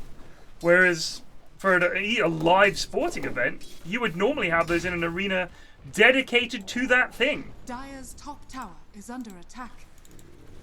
I wonder if that. I saw someone just mentioned Wildermyth in chat. I was kind of interested in Wildermyth. Now we've actually started RPing. I don't think I'd want to play like an RP game. Wildermyth? It's like it's a game where it's like the story is like kind of somewhat randomly generated. It gets decided by what you're doing and who you've got in your party. Yeah, that kind of stuff. It was the art style and the tweeness of it annoyed me greatly. It was too It's very cutesy. like kind of cringy funny. But now we're doing Cthulhu, and that's a lot more fun than actually doing an RP game would be. Yeah, I guess like it sounds more like a normal game. Yeah, it is. Everyone made a big deal about it. Oh my god, Wildermyth! And I'm like, Well, people made a big deal about fucking Gloomhaven, best board game of all time, or whatever. The board game sucks. The digital version is minorly better, but it's still not a very good game. Dude, I am so This is a fucking disaster with of you. a I'm fight, so man. fucking with you. They used Chrono and lost 2 heroes, and they might lose Void on top. He's got jump TP. He should be able to make it. No, what are you doing? Oh, he didn't have mana for both. He didn't have mana for both. I thought he should jump north, right? Get across the thing, try to hide behind a tree, something like that. But he only had enough mana for either a TP or a jump. What the herald was that?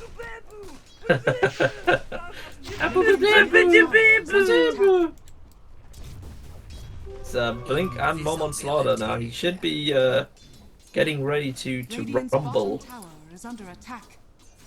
From memory, Evan is not a very good player. So I don't know. I think you could literally insert any name, and that would be true. It's all relative. Apart from your trusty NZ FedEx. Even for the in-houses, Evan is not a very good player. Necro has Greaves. He does. My He's boy ready is to group up and never stop. Prophet is Maelstrom working on a BKB. Yeah. With regards to Gloomhaven, I tried playing it and I was like, what a fiddly pain in the arse this is. It didn't feel fun at all. And there's no fun element about it. It's no, like... I was like, oh, phew, I managed to get my +1 damage thing off. Yeah. Otherwise this archer was going to end our run. It's like, it just felt like such a fucking hassle to do anything. Whoa, he dies with a neutral creep. That's fucking hilarious. GG, dude. Where brain cell? Where brain cell? I think he popped Mask of Mana, so he couldn't queue anymore. That is hilarious. I kind of enjoyed the combat quite a lot, like the cards system. Yeah, but that's in the digital. That's the digital way of doing it. When I looked at the board game way of doing it, it seemed like the most monumental, agonizing ball ache. Call it what it is, Plague. Our ball ache. Slaughter has Shout out to Blink Blood Mom. by the way. Such a fucking. Oh. I can't imagine doing those dice rolls manually. I'd cry. Pyrion, don't you think the physical board game is better than the digital? I'm trying to think of that single board game I've ever played where I was like, man, I'd love to be fiddling this shit around manually. I don't think it's ever happened. I don't think it's ever They happened. have not. Oh my god. This void Go is on, Evan. better. Go on, Evan. It's not worked. Oh, that's a nice necro. Not necro, oracle. Oh, this is just call it now. Call it, yeah. Just call it now. Oh, it's a 5 for nothing. Yeah, not entirely sure about this draft. Okay. I mean, Void jumped in, kind of decided he didn't want a chrono, tried to walk away, and just fucking died. It was really bad.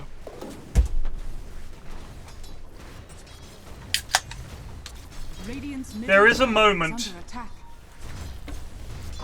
in much the same way that Matt Damon says that in Interstellar. There is a moment just as the airlock fucking springs and he gets blasted into space. There is a moment in every Dota draft, I think, where it can go... This is in the hands of the goons, but I think it's true in most cases. Where it can go very quickly one way or the other. And it can very quickly become a complete disaster. And I think picking Sniper, to me, is probably one of those moments.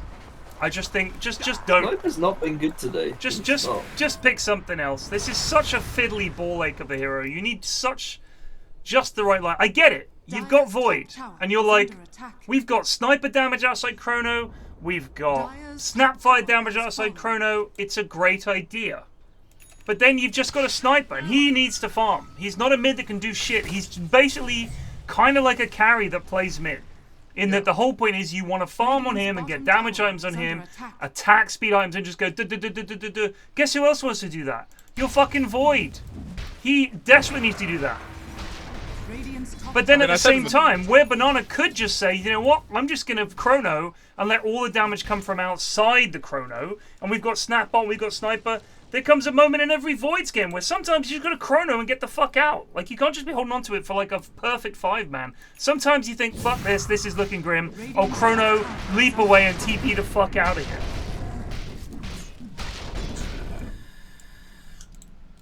Yeah, I mean, when they picked it, you know, I was hoping they were picking something that would be a mid laner that was gonna like have some get up and go, hunt enemy heroes, be aggressive alongside Slardar.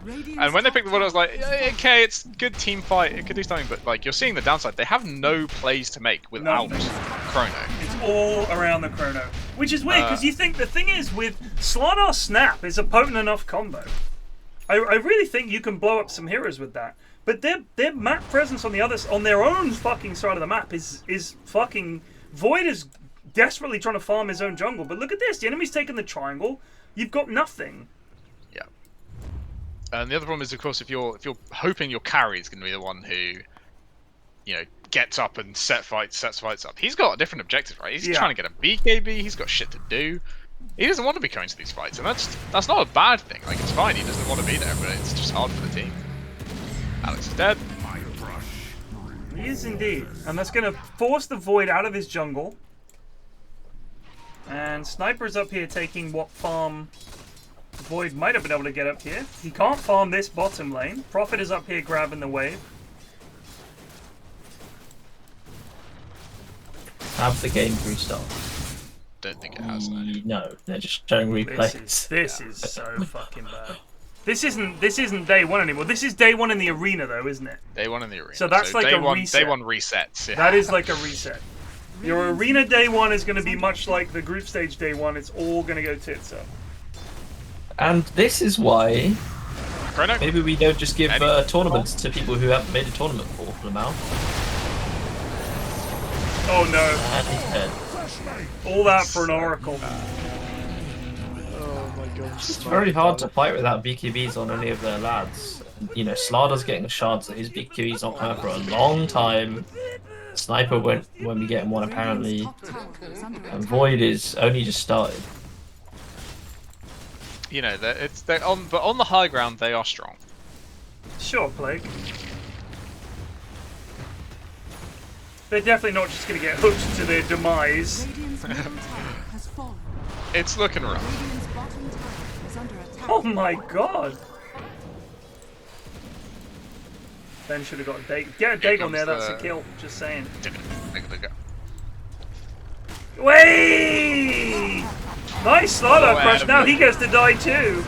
It's so loyal, you know, that he goes in there, but so stupid. Radiant's bottom tower is under attack. Nice jump, Alistair. It's trattino basso just resubbed for 19 months. I actually take pretty extensive notes in our Cthulhu game. I've written about 2 pages of notes. Like every conversation, I'm just noting stuff down. Because there's all these clues tucked in there, you know? I did for the first few sessions, but I've got very...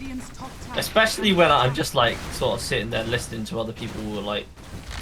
I was I don't know if you heard me say, but I was telling Plague how literally last session I sat outside while the lads went to the sidewalk, and then I sat outside while the lads went to the shop.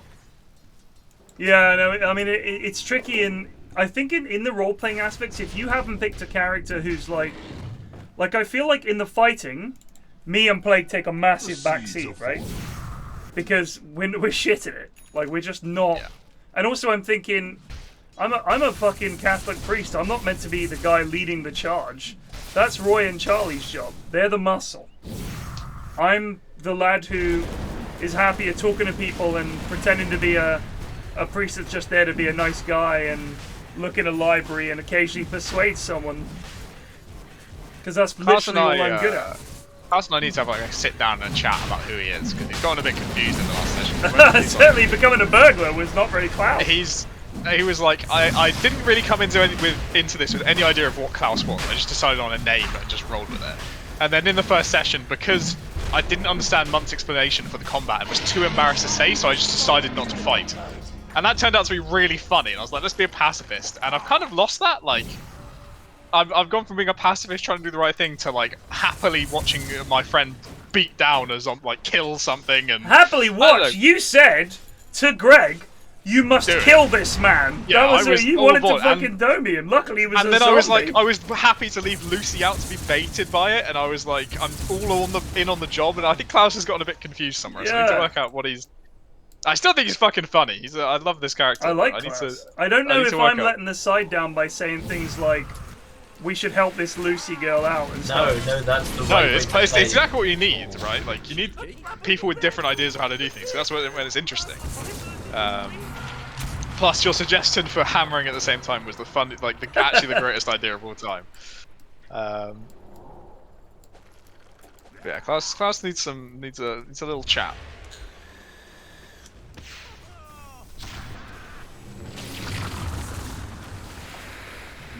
I just thought it would be nice to have.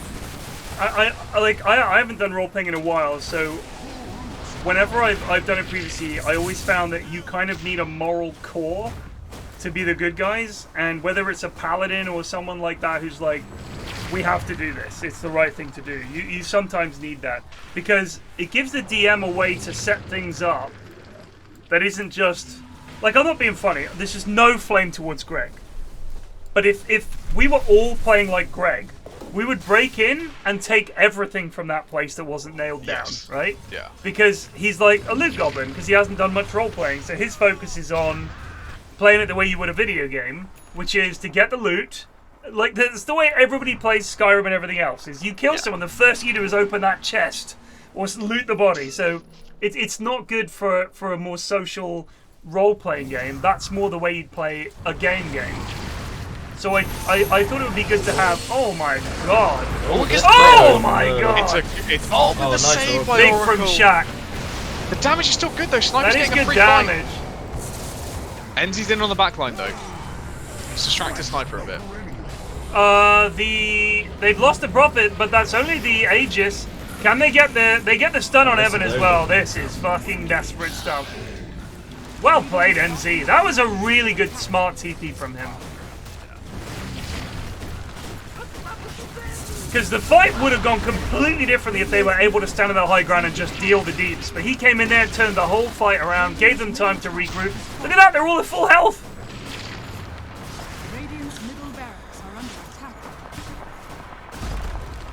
Radiant's middle barracks has fallen.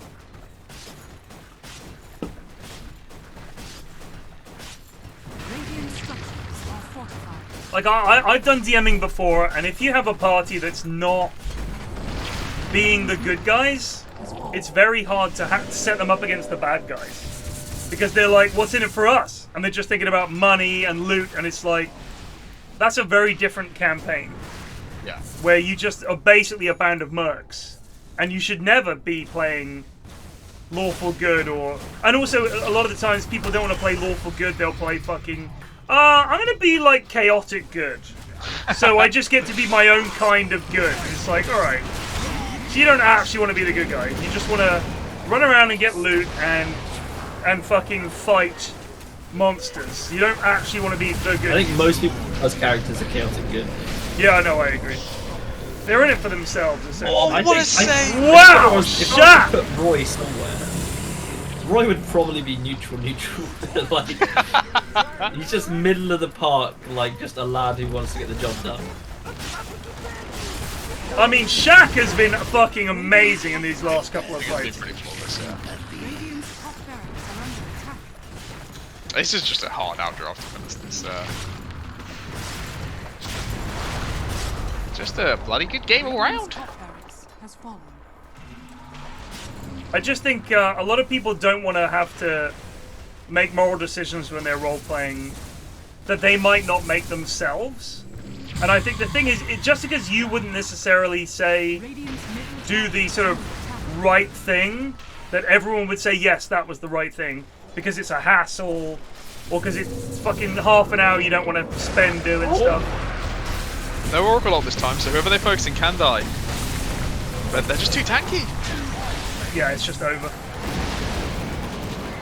They can't kill anyone. Can't kill anyone.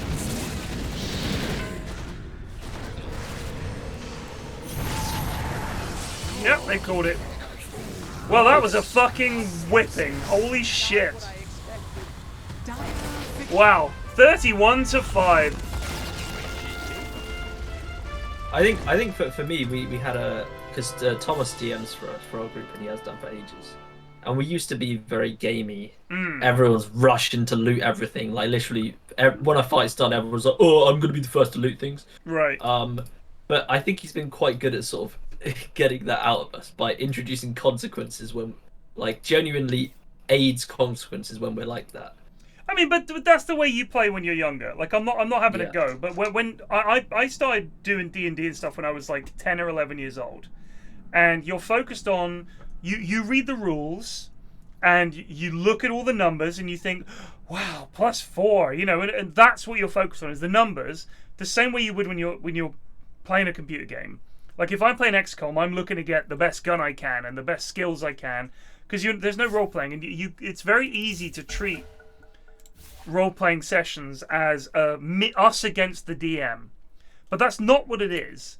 And once you get that out of your mind, I think if you've never tried DMing, it's hard to understand what the DM is thinking. The DM is not thinking, I'm going to fucking have these lads tonight, I'm going to throw this monster at them. It feels adversarial, but it's not.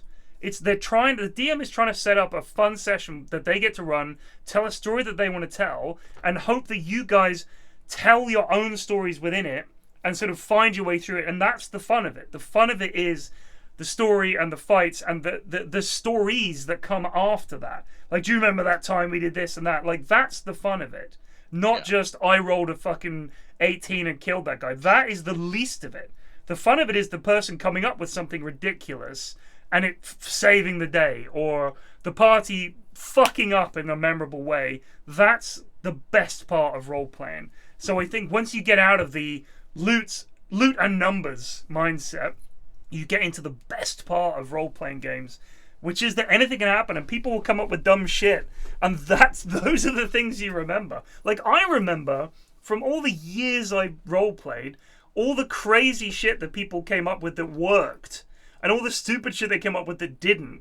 Not a fight or some loot. Like, that's not what you remember. And I think once you've done it enough, you realize that actually it's not a battle between the DM and the players. Any DM that sees it that way is a bad DM. It's basically, can we create a framework where we all have a good time, there's a challenge and a story, and you guys might lose, but equally, the way we get there is the most fun part of it. I fucking like. I still remember a friend of mine. He was a rogue. He's in a party. Bear this in mind. And he decides he's going to steal the wizard's spellbook. This is in his party, and his alignment was basically, it was like lawful evil or something like that, lawful neutral, or maybe it was chaotic good or chaotic evil. Either way, it was something where it was like I gave him some leeway. He was a rogue. He saw an opportunity to make some money. The wizard never took first watch, and he stole his spellbook. And I was like, sure. And I made him make all the rolls. He made all the rolls, and the wizard was livid that his spellbook had been yoinked. And I was like, you are going to give it back to them at some point. He was like, yeah, I'm thinking about it. I mean, he was just wondering if we get a good price for it. And we went into towns and stuff, and he was trying to find ways to sneak off and sell the fucking wizard's spellbook. And I thought, this is funny, but I know how it's going to end up. And the way it ended up was, they were running away from some orcs at one point. This is before they could get back to town. It was running away from some orcs. And I made them make like a dex check to see if they could like run down this hillside. And everyone made it, but him, he fucked it up. He rolled a 1. And he went flying down the hillside. And I said that as part of it, his pack flew off his back and all the contents went sliding across the bottom of the hill. And the orcs hadn't followed them, but they're just standing at the bottom of this hill, covered in fucking bruises. And they're looking, and there's the wizard's spellbook. And they were so furious, they pinned him up against a tree and fireballed him to death. That was what the wizard did. They tied him to a tree, and then he sat there and memorized fireball so he could fireball him the next morning, which I thought was a pretty brutal comeback, but I thought it was pretty funny. My mate did not see the funny side of it. The wizard. He was so appalled. Worst DMing ever, all this kind of stuff. I was like, I can't tell him he cannot do something. I'm not going to say, no, you can't do that. Yeah. I said to him, there will be consequences for this. And his character died. That's a consequence. It only cost him was a couple of days where the wizard couldn't cast spells. It wasn't the end of the world. It was just really funny. A 24th picture of Pyrion is the moon with glasses. Excellent. We do have. I've seen some previews of upcoming pictures of Pyrion. They are some of the most horrific and brilliant creations I've ever seen. Excellent. So we'll see. I think 25th and 26th might be something good.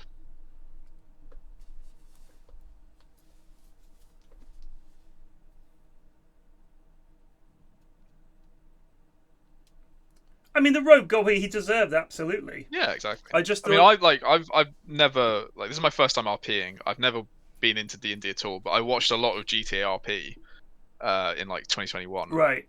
And like the main idea of GTRP is like it's RP through conflict, right? You have conflicts between characters and conflicts within yourself, and that's where all the best RP is from. So I want Klaus to be willing to have conflicts, being willing to take coins, even if that conflicts with the group. Well, I think that's where the interesting stuff comes from. You could convert to Catholicism with me and become a good guy. Just saying. That's something that could happen to the character. There's lots of ways I'm thinking, like, how does his internal conflicts resolve? How is he? But that also means I need to be clear about what Klaus is and settle on it. But I've fucking loved it so far. It's been fun. Game 2 is coming. We'll be back soon. We'll see about that. This is still game 1. I think. Says we'll be back soon. And Evil Genius versus Entity, best of 3, game 2. Well, maybe they finished game 1 and I didn't notice. Maybe they just fucking called it. It could be. Oh, of course, you've got to ask me. I mean, any DM should.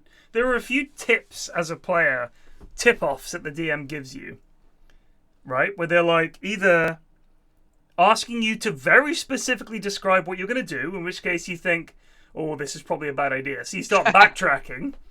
Or they'll suddenly start describing an area to you in great detail, in which case you know shit is about to go down.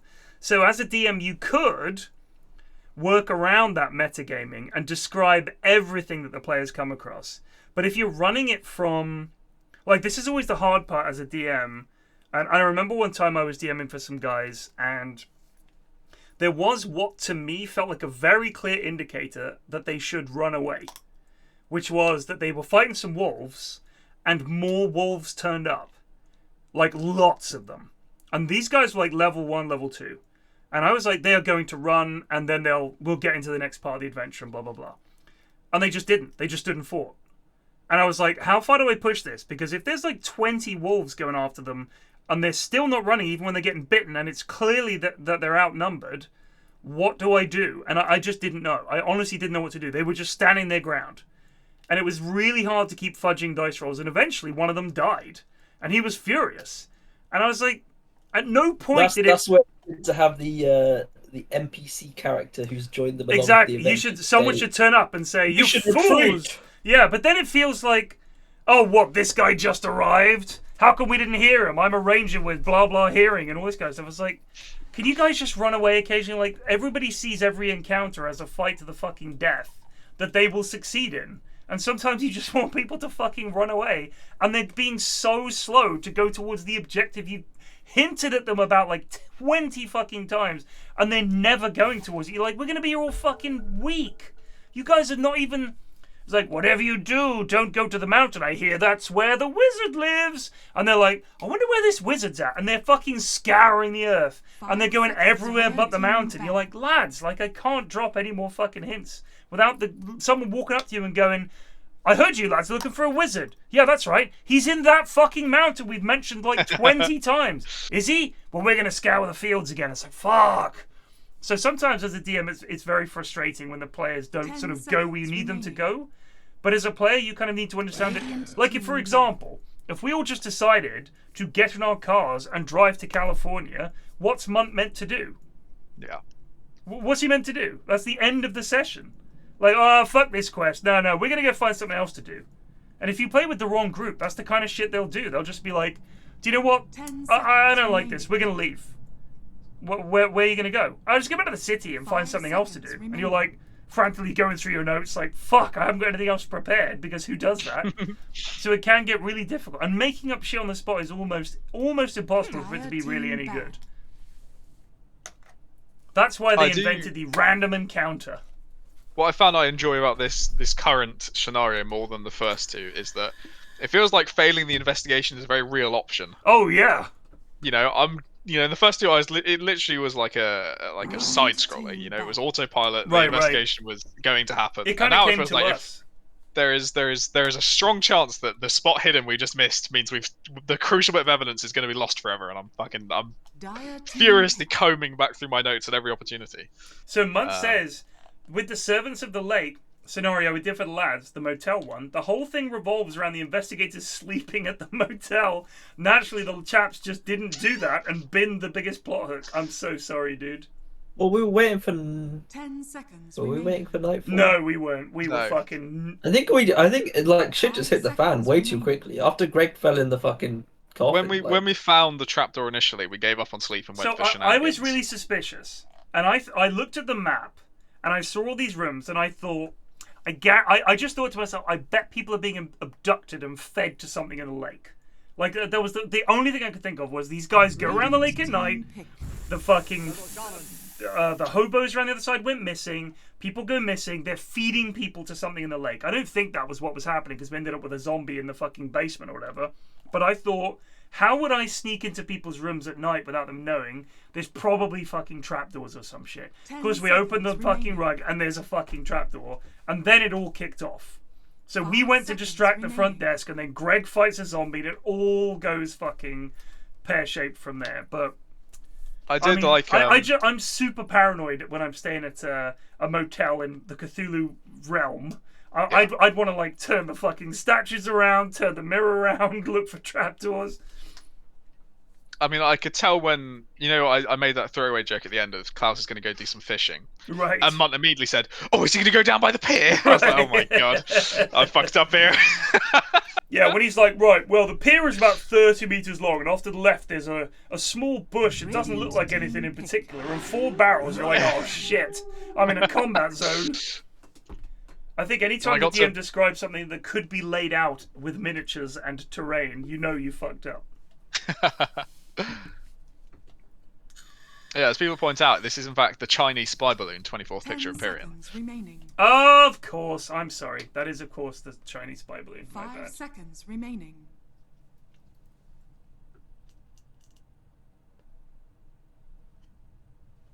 No, I agree, Brody. I think, but I think that's part of the sort of experience of role playing is that you can see where the DM's going, and I think that's part of what comes from DMing a bit, or just experience of seeing what DMs do and talking to them about it is that it is difficult when the players go off book and just fucking go off and do their own thing, and you think, you suddenly got to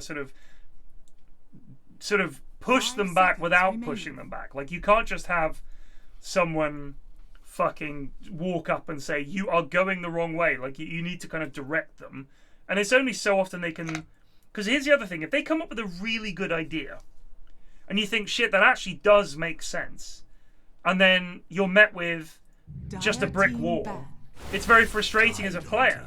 Because you think, shit, I really fucking thought I had it there. So you kind of want to reward good role-playing and really good teamwork and them thinking of clever things with something, rather than just saying, no, there's nothing there. Because then, you're reading off the page, there is nothing there. But wouldn't it be more interesting if there was something there? Something unrelated, perhaps. But something. And maybe that something points them back in the right direction, rather than just saying there's nothing there. Because then it feels like you're playing one of those old dungeon crawlers, the 2D ones, where you go tile by tile through a dungeon and hit a dead end after going through like 8 traps, and you think, thanks. And now I've got to go all the way fucking back, and this was all for nothing.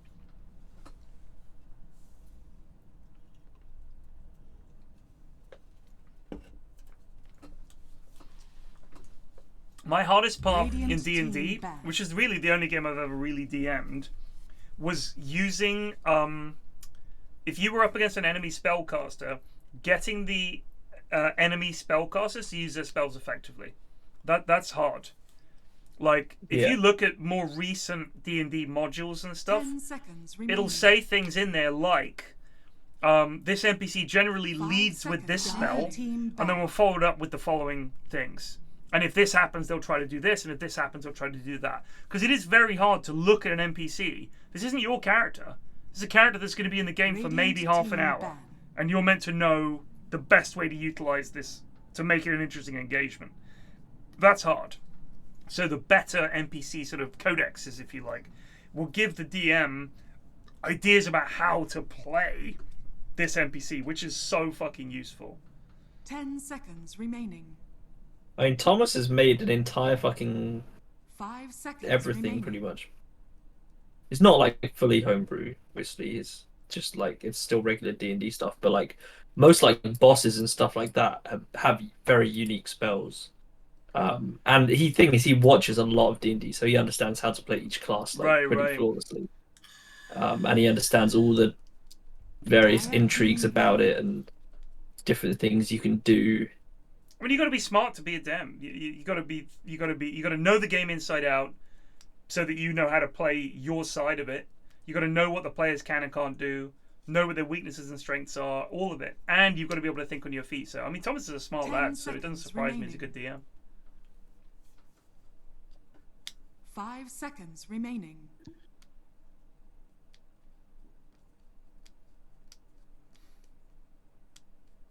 I accidentally told the players there was a suspicious halfling about, and it was actually a tiefling. Managed to stop them just short of assaulting a random shorty. There he is! Get him! Huh? Just some baker walking past. Man, I am every scenario we go into, I'm considering how can I use the fish spell, and I'm telling you, it's bloody difficult to work in summons up to D100 fish. Well, my thought was we could raise some money. Like, we could just literally get the fish and sell them to a fisherman. Like, 10 seconds remaining. Raise some Skrilla, because that's a very silly spell.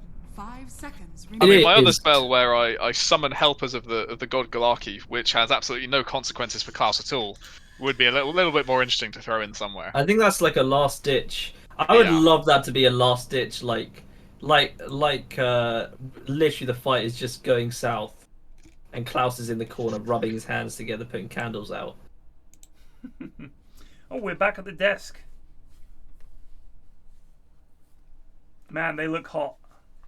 There's some shiny foreheads. They are. I commented they are piling on the non-sweat makeup.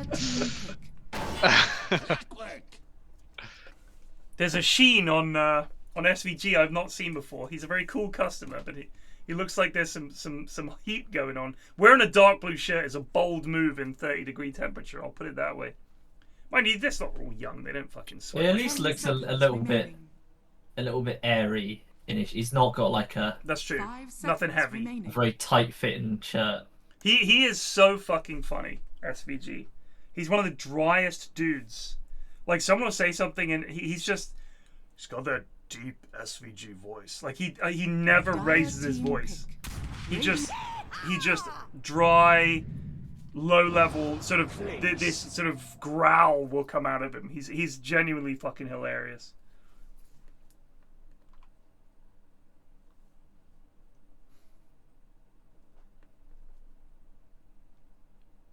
Ten seconds remaining. Yeah, I really like his cast. He's excellent. He's excellent. Him and Cap make a good duo. They're really good. I We mean, need more NA pros on the cast list. I agree, because they can talk, right? Like, Americans are good at talking as a people. They're chatty, and you know, you get someone like SVG who like knows a shitload about Dotes and is really fucking funny and sharp. It's perfect. And I mean, Cap lost Blitz, which was like 10 seconds remaining. one of the best casting combos. I think it was. They were so fucking good together. 5 seconds. And how do you replace him? I think SVG is a fantastic replacement. I wouldn't even see him as a replacement. I think it's just a whole new thing. I really like hearing them. You know, a TI, the cast, the big Liquid comeback game where they managed to get, like, everything just went right. Everyone was like, 10 seconds. it was against, was it Thunder Awaken? Like, that was like a ridiculous series. Which one, sorry? I think was it Liquid against Thunder Awaken? Yeah. And it was like legendary 3-game series. That was when they had a Pan go down to like 100 health and he got infested and got his spells off. Yeah, and the rest the of it. 1 health save. Fucking amazing. But in that series, I think it was Cap and SVG casting it. I could be wrong, but I think it was Cap and SVG casting it. And their cast was so fucking good. And SVG came up with this sort of way of being the hype man. And you wouldn't associate with him being a hype man, but you could tell that he was absolutely fucking losing his mind at how good this series was. It's great. When you see someone who's normally a very cool customer lose their mind, you know it's a fucking hype moment.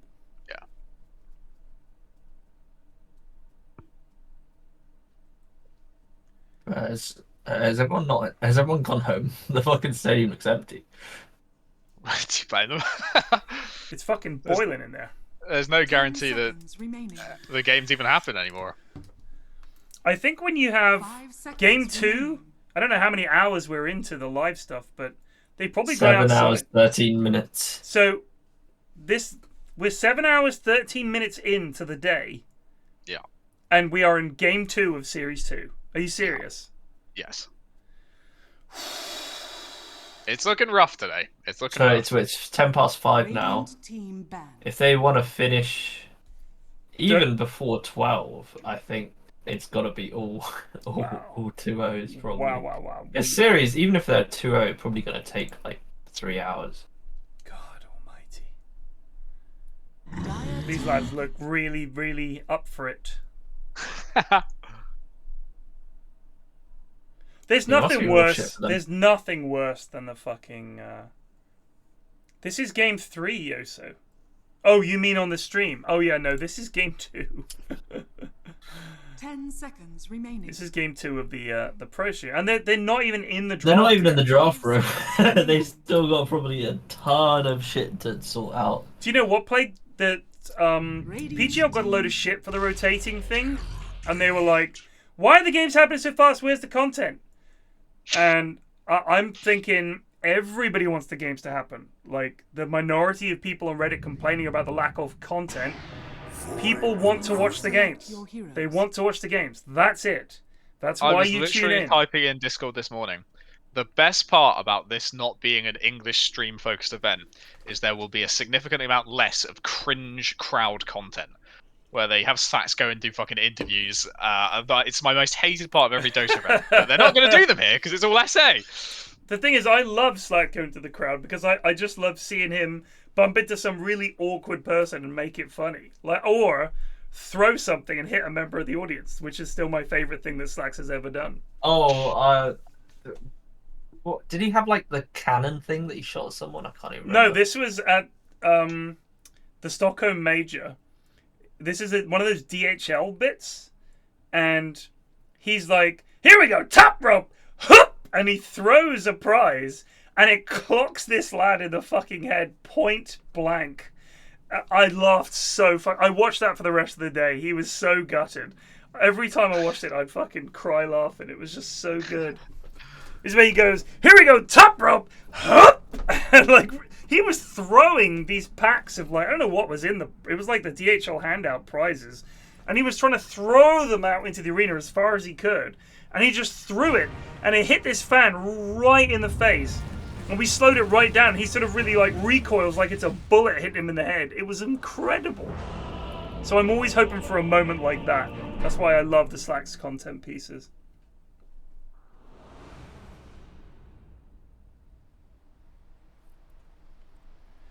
While we're in content Good night, mode, Eri. Yeah, go ahead. Oh, is it Eri go? Well, while we're in podcast mode, there was something brought to my attention earlier this week. I was chatting to Matthew. I never knew for his like in-game name. He has some pretty questionable things about him. But I think the most questionable thing that I heard from him is that he dislikes salt in cooking. I mean, I will say my father-in-law is the same. And you're just not add any salt. Yeah, no, to he it. literally doesn't add any. But it doesn't taste of any. I know. That's what I don't understand. If you don't like the taste of salt, I understand. But adding salt to an under-seasoned dish does not make it taste like salt. No. It just makes it taste more like seasoned. Exactly. flavor. Yeah. So, like the salt is just one of those things. It literally brings out the flavor. Like there's no way around it. If you don't salt things that need salt, they taste considerably worse.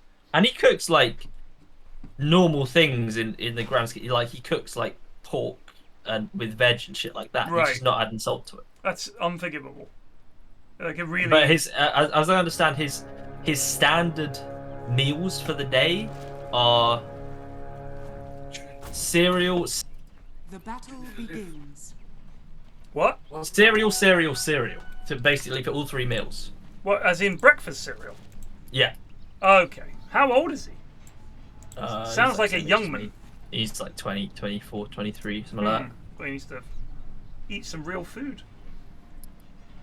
We got some classic lanes here. The old I think Jug he has. CM. I think he has protein shakes as well. You know, just okay.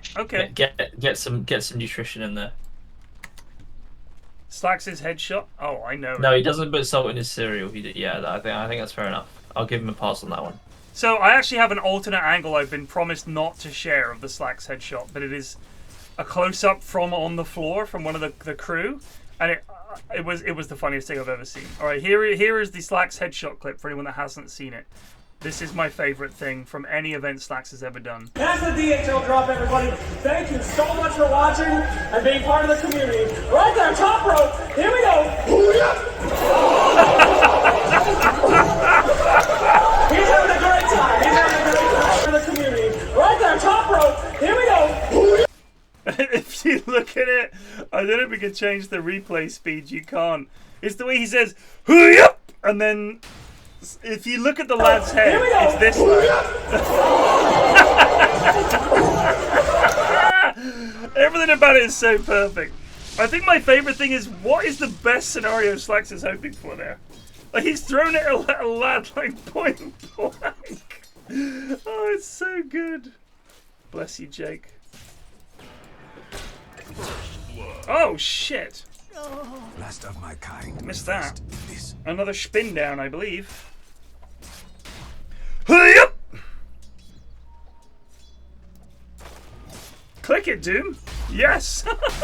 HUE. Did I leave Discord? Hello. Hello. Oh, sorry. Oh, you go. Stop watching the fucking major. You're missing top level dotes here. I'm watching Alfredo just punch a clockwork. This looks like a very satisfying lane. So, with regards to salt, my father-in-law doesn't like salt. And I remember I was cooking one time. We were on holiday in France, and I was delegated to the cooking, and I was like, fine. Added salt, and I'm not kidding. I don't. You know when people say a recipe says a pinch of salt, you may as well not add salt. Yeah. Like a pinch does not mean the 5 grains of salt you can fit between your 2 fingers. That is literally a pinch, and you may as well just add nothing. It's gonna have 0 effect.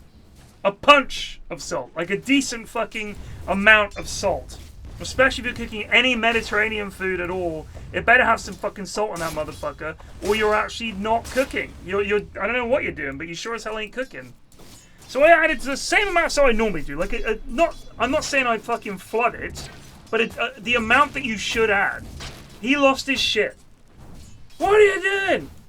Fast forward a few years, and he announces to us that the reason he's been getting bad leg aches is because it turns out there's not getting enough salt in my diet. Like, he was literally getting cramps from lack of salt, the same way you did if you'd fucking been running a marathon and just sweated out all the salt in your body. That's what he was suffering from.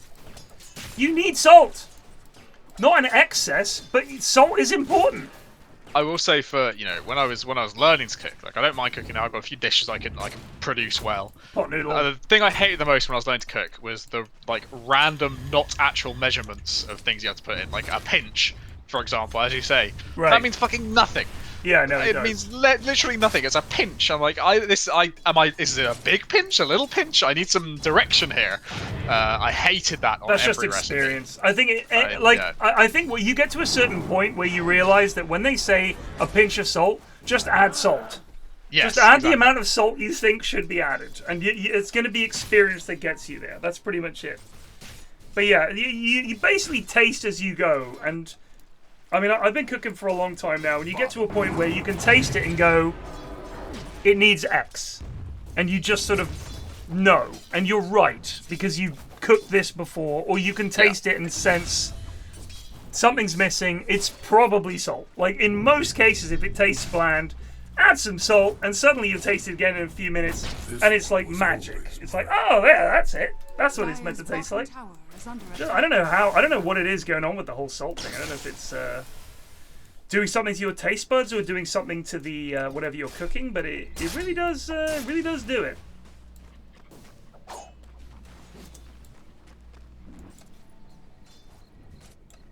Season to taste is a much better way, I think. But then for amateur cooks, people who haven't done much cooking, it's like, what the fuck does season to taste mean? I don't know what it's meant to taste like. You tell me. You're the one writing the recipe. Yeah, if I taste, I think this is fine, but I don't know it could be magnificent if I seasoned it properly. I'm like, why would I ever season taste? This tastes fine to me. It's just experience. Like you say, I love seeing someone boldly walk in and just cast a spell on a creep. Yeah, that's lovely from Mori. Love that. Anyway, what's happening in this mid lane? So the biggest thing for me is, in terms of experience of cooking, is you get to a certain point where you know how to save things. Because you tried to cook stuff, and it's gone wrong, and you were able to turn it around and save it. And once you've got to that stage, you know what it takes to make something taste good. Because you're like, oh shit, well this is fucked. Alright, we'll add this, and then it won't be what it was meant to be, but it'll be fine. Like, you have to get to the point where you can save things. This is interesting, G-Do playing Clinks, because I would like to know, if we kept any kind of records, what is the record regarding Clinks in the in-houses? Because I don't think it's great. Yeah, I don't think it's great either. But what Clinks has always provided is that one moment in the game where they get the Q down out of nowhere and it one-shots the team. And sometimes that's enough to win the game, and sometimes it isn't. Because after that point, people will remember, they have sentries down, they play carefully. So it's really how impactful you can make your one heroic moment. I mean, they do have a TB and a Clinks. Again, this is the same deal we had with the Void and the Sniper, which is these heroes want to farm. Clinks can't do shit without farm. Very, very greedy. To buy them some time, they do have a Tide and a Snap, but this isn't a ganky lineup. I don't think. Maybe if Shadow Shaman, he's the +5, he's not going to get a blink anytime soon. You're really leaning on your Snap and your Tide to get shit done. Heavy sigh from Ashwin. Hello. I thought you were fed up with the state of the game. Disappointed to have to be here is what it is. No, I just I was really hungry. Uh-huh. And I went downstairs and I saw some biscuits. I was like, yeah. And I checked how many calories were in each biscuit, and it was 71, and I had to put the biscuits down again. Oh. Are you on a weight loss thing? Yeah, in a way. I'm not super strict about it, but Trying to 70 get calories a biscuit, like fuck me. Yeah, eat 7 of them, mate. That's no problem. Fortune's changed. Oh, nice from Dave. You're not. Oh dear.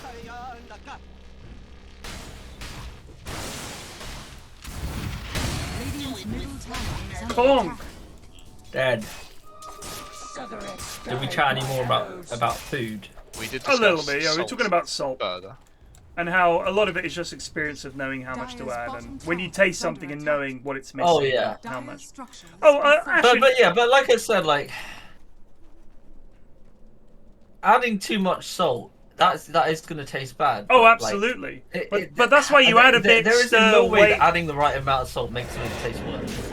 No, I mean, it always Because makes you're it just taste making better. it taste better, unless you just like your food tasting worse, which you know. I can imagine. I just think it's bland. I mean, I know that quite often, certainly, if you think about Indian cuisine, or anywhere really that has, it's common to have spices and seasoning on food. The idea of seasoning your food correctly, people, I mean, when people say to me, chicken is so boring, I think, what are you doing with it? You must just be fucking boiling it or something. You know, I boil it and then Right. I stick a bit of butter. So it's like it's not boring. Like it's a fucking hoover for flavor. I mean, to me, turkey, no matter, even if I do the same things I do to chicken to make it delicious, turkey is still a boring meat because I don't think it has much flavor of its own, and it just seems to always be dry. I've tried all the tricks. I've done all the fucking shit you're meant to do. It's still not as good as chicken. It's just not as good. There's a reason that we don't have turkey as often as we have chicken. It's because fucking turkey is wank. Chicken is so much better. Oh, Dave, no! Oh, Dave, no. You could have hit the other one. There we go. Dave's out. Oh, I think Alfredo's fucked here. Woo! Yep. The wisdom of eternity guides my path. Oh, my own. Can they get more? I think they can. No, Your Gito's magics away. were surprisingly powerful, but your case was I mean, I'm just guessing that Matthew like just grew up and his parents just cooked unseasoned food. Yeah. And that's just like what he's used to, which is a shame, because. Agreed. Top tower is under Oh, if Hugh had mana, it's a double kill here. And usually I wouldn't argue with someone's opinion on something like food just because you like what you like, but I just didn't know what to say. Maury, give him mangoes. Give him mangoes. You've got 2.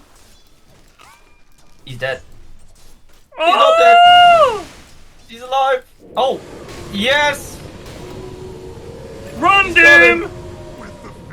Well done, Maury. Well done, Maury. Oh my god, he's just gonna die to a wild wing. You died to a wild wing? He's running it close.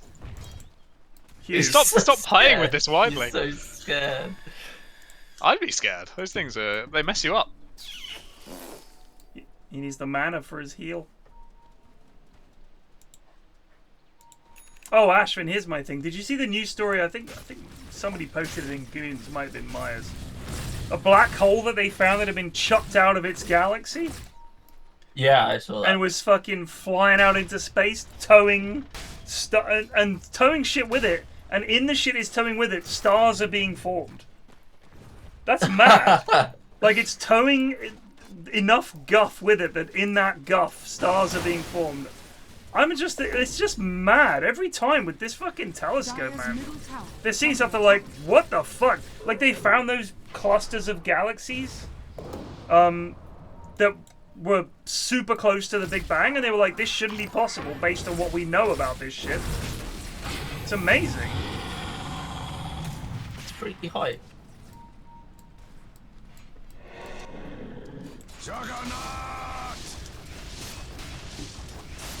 I did see Big BC, but on the BBC again. I don't know if it's a new series. I don't think it is. He looks like Bradley fairly- Dragon His with age 44 in it. viewers. It was called like the Universe or whatever. Right. Because I know he did the Planets one. Or I think it was called the Planets or something like that. Is this Brian Cox. Brian Cox, yeah, the big But VC. he did do a series like back in the day, which was something about the universe. That might have been like the wonders of the universe. Radiant's courier. Evil Teddy on fuck all. Can Jito do anything here? Oh! If Jito had just done that in the first place rather than wasting time farming creeps. Oh, Bradley Dragon's raided. Hello, There's a Raiders. chance that would've Isn't Bradley worked. Dragon the lad who thought everyone was hacking? Is that That is Bradley correct. Dragon? Yeah. He's a legend of the community. These guys are fucking hacking, dude. Look at this shit. How can he do that? Oh my god, that lad. Myers, I don't think you understand how the podcast works. What podcast? There is no structure. Well, he said, I don't know how we go from food to the Big Bang. I just thought of it. I just wanted to Would say we rather we go to cigars or something, Myers? Cigars! Would that be more on your level? Dire's middle tower is under Myers attack. is the dullest human being that ever lived, so let's not ask him for topics. A dull boy. Love you, Myers. Back in Egypt. Keep hitting those creeps, Jose, no!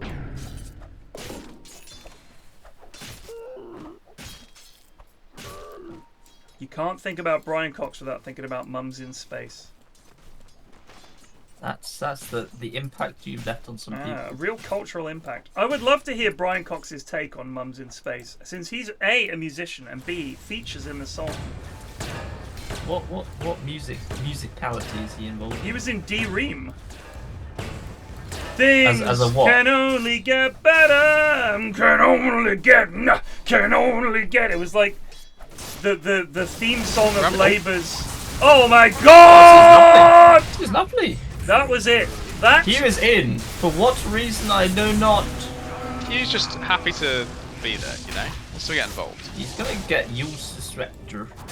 you had spells. So D-Ream's song "Things Can Only Get Better" was basically the song that Labour, when they won in '95, that was like the theme song of their campaign. Things can only get better. Because we'd had the Tories for years and it was fucking shit, and everyone was like, let's give someone else a chance. You know, same kind of boat we're in now. And Brian Cox was, I believe, the keyboardist for D-Ream. Is under attack. But that was their only big hit. Dire are scanning. I don't know why, but I guess it's the most common instrument anyway, but I feel like a lot of physicists are pianists for some reason. I think it's a smart person instrument, I'll be honest with you. Nah, that's the violin, mate. Well, I I guess... don't think you get many like tuba physicists. No. You know? I don't think tuba has a real physics vibe, if that makes sense. No, I get that. That's funny. It's weird because obviously it takes immense talent to play the tuba, and yet somehow it seems stupid. I think tuba is still pretty nerdy. I just don't know which type of nerd it is. Bird, like that. Yeah, there's something funny about it. It says to me band nerd more than nerd nerd. Tempest Bloom just resubbed for playing the 80 tuba! months. Werte triangle playing physics chat. Oh, Myers wants to talk about watches. No thanks. I get why people are into them, I guess because they're expensive and shit, but I don't know. Some of the things that people are into, I just think, fucking hell. What, tubas? What are we No, talking about? watches. Watches? They're just, you know... What, just like wristwatches? Yeah, I guess so, yeah. Fair enough. I mean, yeah, Brian May's an astrologer guitarist. You know, Bruce Dickinson can fly a jumbo jet. It is what it is. People are into lots of different things. Just because you play a musical instrument doesn't mean that defines you. No. But it just feels like a Unless fairly you're common Riley. point. Riley can play lots of musical instruments and is as dense as a brick, so... Radiant's bottom tower is under attack. One of the most infuriating young men I've ever met. He's a delight. I love I him. won't hear a bad word said about Cockwall. You know there's plenty of bad words that you've said about Cock. You've said many bad words, in fact, more than most. Well, I have. Yeah! Yeah. What absolute rubbish. I'm a soul of decency and courtesy when I'm relating with Riley. I mean, there's lies and then there's falsehoods. Radiant's middle tower is under attack. Beautiful dials and designs under $1,000. Is that specific? Would that be? I don't know if you know what Mastermind is, Myers, but I reckon that might be your specialist subject. Your specialist subject today is beautiful dials and designs under $1,000. I don't know why, but that sounds like a really shitty profession. Feeding. Condom knower. Specialist subject. Beautiful dials and watches under $1,000. Dials designs under $1,000. It sounds cheap. It's like saying your special subject is fashion in Primark. You know what I mean? It's like there's just something specifically cheap sounding about it. I think an interesting special subject would be dotes. I'd like to see that on there. People would be just as clueless about it as they are when they talk about some author no one's ever heard of. Historic Dota pro teams. I feel like I could do well on that. I feel like I'd suck still. I'd need to do some heavy revision. Because, like, the sort of questions they ask would be like, which player in Game 3 of the semi-final of TI2 pulled off a rampage? And I'd be like, oh, fuck this. Do you know how they how you get on it? Because a friend of mine was on it. I think I told you. Radiant's middle tower is under attack. No? No, you haven't. No, I don't think I was you waiting. did. I was waiting. You apply and you tell them what your specialist subject is, but you also have to then give them at least 3 books that they can then take the questions from. So it can't just be a specialist subject like, you know, me mum. It's got to be something that is notable, but also you give them the source material that your specialist subject is going to be on. So if I chose, say, Captain Cook, I would have to supply 3 books on Captain Cook and the voyages of Captain Cook between the years of blah and blah, or just the life of Captain Cook, which has been a specialist subject on Mastermind, but you supply the books that they can take the questions from, which I thought was quite interesting. I don't know if I know many things that they could take books on. It would probably just have to be some brand of physics, but yeah. After that, I'm fucked, kinda. But it can't be. I don't think it can be like science questions in general. I think it would have to be about a specific physicist. So it would have to be the life and works of so and so famous physicists. I saw someone have one on like particle physics, right? And I reckon I could, with a bit of studying, get on board with that. But so was it general questions about particle physics? Because I find more often than not, it's about people involved in. No, I think it was to do that. I could definitely consider doing one on the tube. I don't necessarily know much like about the past of the tube. Or the but you could of learn it. about it, right? But I reckon I would be interested enough to just learn about it and like be able to sit down and just crack on. Whereas like if I had to learn about some fucking actor from the 1920s, like, right? Just would not be interested. I mean, certainly, whenever they're like, the life and times of the author, blah blah blah, and you think, is this author going to be interesting enough to keep my interest before we get to the GK round? Because inevitably, it's like, in 1787, they moved from Plymouth to which small town in the Midlands? Yeah, it doesn't feel super related. No, it's like I don't know this. And they attended the charity ball with which socialite future director. You're like, yeah, you're like, again, fuck this. Like, there's no guesswork there, and it's not. I don't think it's interestingly clever enough the way University Challenge is when they're like, if B is 3. And 17 is a multiple of 4. What is X? And they're like, that's 3.2. You're like, wow. Whereas if they just know a fact about a specific person, it's like, you could have just learned that by rote. It's not as interesting. I do love the later rounds of University Challenges because like everyone is super pog. Oh yeah. That also comes at my detriment because they're just reading out the most insane thing I've ever heard. And then someone's just buzzing in as like 4, and you're like, you what? Yeah. Where's that come from? I think when the question itself and there's just no time confusing. for you to answer or think, because someone's like, eh. And they know. He'll just start it, and they're like, a triangle. And they're like, oh, correct. Oh, did you watch the thing with Mary in it? I did. There was a music. I don't know if you remember the music round. The guy heard one fucking note and he was in. Brahms! Like, fucking hell. Wow, that Lycan got destroyed. Well done, Alfredo. It was that lion lad who I thought was a bit quirky. Yes, no, I said to Mario, in fact. Oh no! Oh, he just caught him.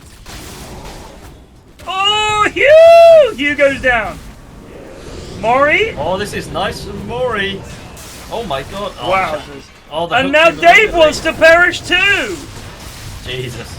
And now Evil Teddy's come back in! No, why didn't Alfredo, run! Oh, he's bloody blown it there. Wow, that's a still fourth. ahead, but that was a big turn. That was a big turning point. Let's have a look at the old win graph after that. It's actually still, it's pretty even all the way along. No one seems to have a lead, despite the Radiant team having, they had a pretty decent gold lead at one point, but their advantage at the peak was only 60-40. That's not that much. You wouldn't want to hang your tournament life on a 60-40, we'll put it that way.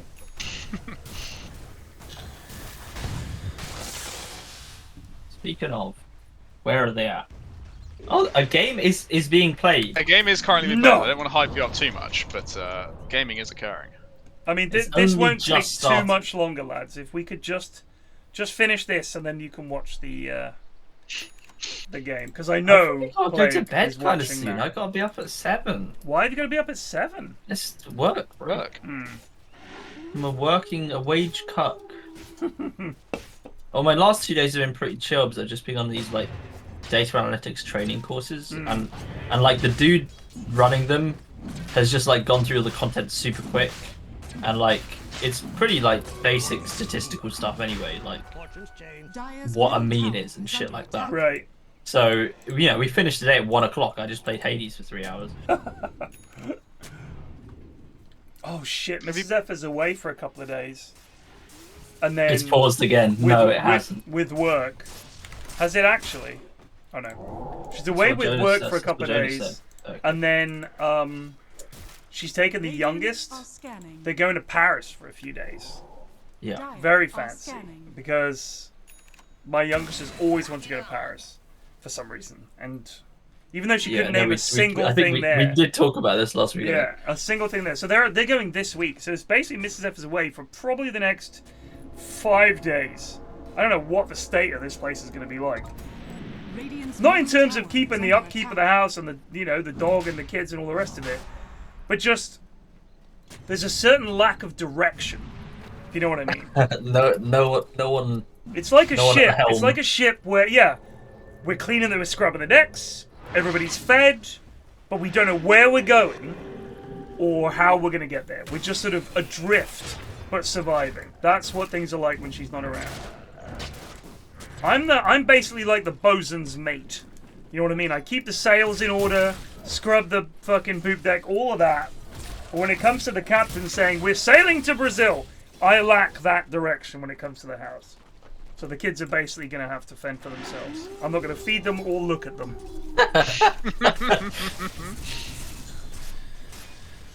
But you only got to deal with one kid, right? Unless you spawned another. At the weekend, anyway, yeah. I mean, the eldest is dead easy. She just... Do you know what... Guess what her favourite game is at the moment? What's there on Animal Crossing? Is it on console? No. She's a PC gamer, dude. Okay. Ooh. What are the kids into these days? I know she likes Minecraft, but I'm not sure if that's stuck around. She played a lot of Minecraft. Big fan of Fortnite. No. Fucking Team Fortress 2. Seriously? Oh my god! All her mates are playing that as well. She is big into TF2. She's got a bunch of mates. They have a Discord that they're on. I hear her shouting at her and her mates, "You fucking idiot!" Shit like that. Like, it's quite funny. Like, she's playing the games the same way that we all do. My youngest plays Sims. My eldest plays fucking TF2. And I said to her, love, so whatever you do, don't get too attached, because it's basically a dead game at this point. She's like, I know all the memes, but it's just so good. And I was like, who do you play as? She's like, I normally just play as the medic. I was like, fair enough. Or she plays as the flamethrower guy. She loves running around. You know the way he goes, runs around with like the suit on, the plastic suit, and just head down. She's like, I'm shit at aiming, so I just hold down the left click, just run at people with the flamethrower. It's fucking funny. But I was super excited to hear that she was into a good game. Yules! He lives! They get the Ravage off! Nice. They're gonna get him! He gets the snakes down! They don't get him! They do get him now. Dave in trouble as well. That was big. That's a twofer. Mori getting the ult off on the back. They get the TB! They got the TB! They're going for the chase though. Tide's on them. That is actually hilarious though. She's got all of her mates too as well. Yeah. The only logical progression is into CS:GO and then into Dota. So she has it installed. Terrifying path ahead of her. She's thought about it, but I mean, I tried to get her into Dota 1, but the thing is, her mates don't play Dotes. So, and that's an impossible situation. Like, if none of us played Dotes, we wouldn't be playing Dotes. Like, that's just the way it is. We play other things. If your mates don't play it, that's the way it is. And her and her mates are all like, it's basically her and some lads she met in the park. Like, that's literally. To be fair, everyone these days is a gamer, so anyone can just hop on. She was out Pokemon going, and some lads came up. They were in the year below, and they were like, "Oh, are you catching Pokemon Go?" She was like, "Yeah." They're like, "What other games do you like?" Then they started playing Minecraft, and then they played Roblox, and now they're playing TF2, and they're thinking about getting into Left 4 Dead 2 as well. I was like, "Oh my god!" The other day, I walked in on her playing Papers, Please. I was so fucking happy. Get her on Obra Dinn. Yeah, well, she's got to get into that first, but it's exciting to see her get into games that I'm like, I can talk to you about this. I can't talk to you about fucking Roblox or Minecraft, but if you're into Papers, Please, I can talk to you about it. It's great, and they're like proper fucking games. Yeah, but it made me so happy. Real fucking game. Proper fucking game. I'm trying to get into Civ because I think she'd really like it. But you can't play Civ with your mates as easily. Like, she comes in from actually quite decent. It's alright, yeah. Civ 6 is decent, yeah. I mean, it's not great, but... Would you get her on Civ 6 or would you get her on Civ 5? Yeah, no. Civ 6 is... Yeah, that's the one I'd get her on. But because, you know, I mean, Civ 7 is coming out soon. It's going to be more like Civ 6 than Civ 5, surely. But, I mean, it's just a fun game. And also, I think it's also... It stretches your brain a bit. I mean, I know it sounds very parenty. It does teach you a little bit about history and thinking about that kind of thing, about the past. Oh, yeah. I mean, the only reason why I know some of these old-ass buildings is because of Civ. Right. I didn't know about Hagia Sophia. What is a Hagia Sophia? Right. But I do know it's a big old temple that gives you, like, plus 10 religions. So. Right, of course. I mean, I'd never heard of Petra. Yeah. But I actually saw the Hagia Sophia when we went to Istanbul a few years ago.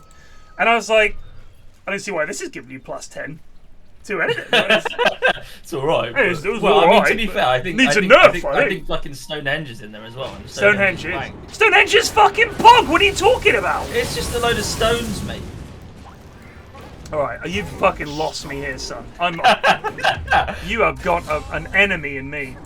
We were driving that way one time. My eldest saw Stonehenge. She would have been about 8, and spontaneously burst into tears. No word of a lie. She was like, "It's so beautiful." I was like, "I know." Don't you ever shit talk the henge on my fucking watch. Henge. No, I'm just saying, compared to what other countries got, it's pretty whack.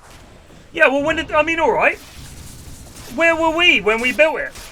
Living in fucking mud huts and shit. Could have been a bloody pyramid, mate. That's all I'm saying. Yeah, but we weren't the Egyptians, were we? We lived in fucking ancient Britain, which was a dump.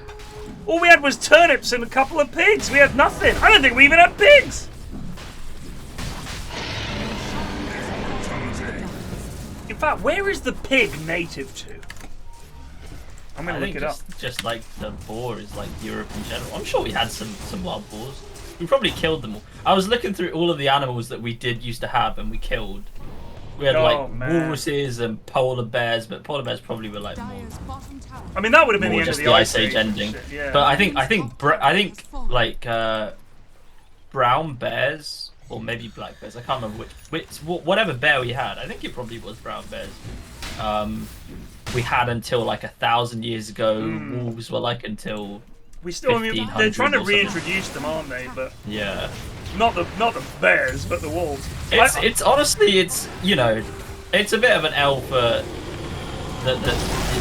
our biggest predator is a fox. But at the same time, don't have to worry about all that shit. Don't have to worry about going on a walk and a bear coming out, just killing you. I'm on board mountain with lion it. or whatever. It's not interesting. I'm happy not to have a shitload of crazy animals. Yeah, no, that's fine. Go somewhere else and watch them. Big fight here, by the way. Them deal with it. The Gods comes out. They're gonna get the clock. HUE is in here. Somebody click it. They got it. Epic Doom in trouble.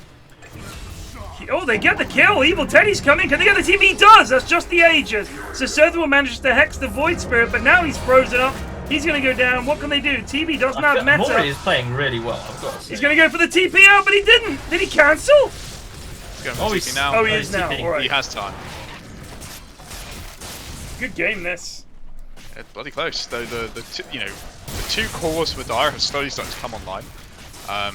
Which means Radiant's timing with this Lycan push is falling off a bit, right? Like, Jug is not going to outscale TB Clings. You know what? There is a Cloak of Flames and an Ogre Seal Totem chilling in the stash, and I see CM still rocking the trusty shovel. Let's upgrade our neutral items, team, please.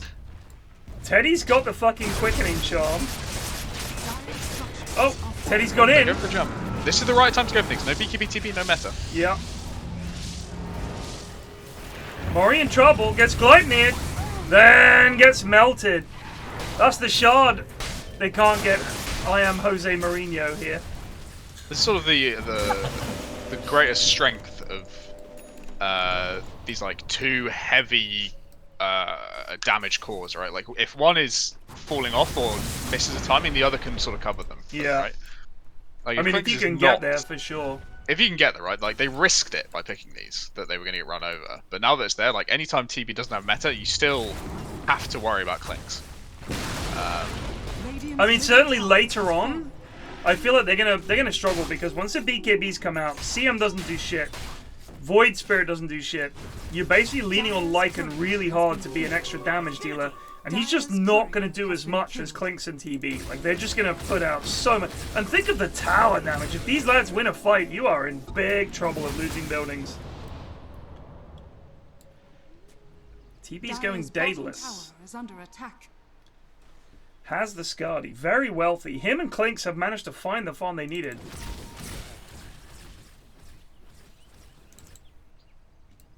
He's got a Mage Slayer. On Clinks. Oh, he's getting Bloodthorn already? No, he's not. I don't know what he's doing. He just doesn't like magic damage very much. Just slaying mages. Clinks is fucking a busted ass hero. Well, if he gets there, I think. One of the least picked for the major, I think. Yeah, I don't think he's like truly OP. It just feels so cheap whenever I get killed by a Clinks. It's like, fuck me. Try, just at least put some effort. Jesus. Are you even trying? Teddy, yeah, you don't want to do this, bud. Oh my, Teddy's BKB's getting going in for Snapfire. He is back at his teammates. They do get the Ravage off. Jose Mourinho is going one. to chase down the Rax. The Rax goes down. They've lost CM. On the counterpoint, they've lost Snapfire. Well, they've used Meta. If they can wait this one out, they could maybe they might lose the tower. Oh my god. Damage.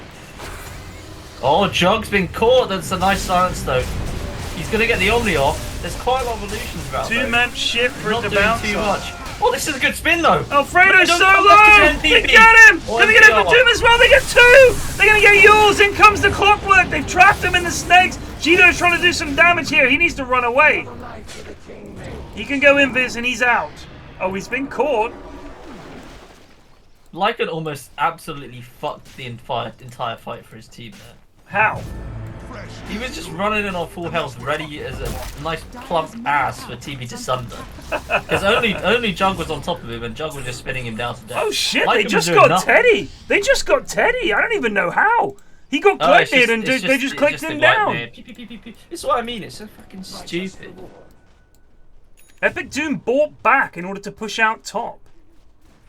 I don't know about that. I've got to say.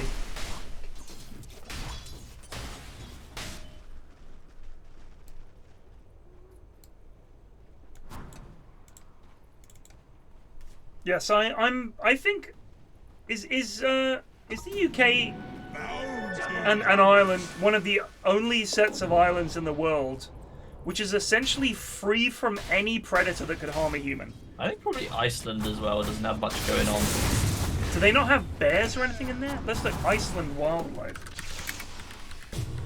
I mean, I'd be worried about polar bears and shit. Surely it's like... Maybe they get down there, but like, they got to do a lot of floating to get there. Wild mammals in Iceland include the Arctic fox, mink, mice, rabbits, and reindeer. Polar bears occasionally visit the island, traveling on icebergs from Greenland.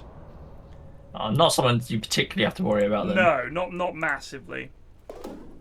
So, pigs were first domesticated from the wild boar of the Near East in the Tigris Basin.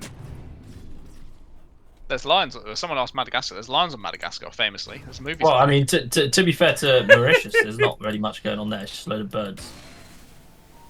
But it's not a particularly big island. Right. I mean, let's say islands that could support the population that the UK and yeah.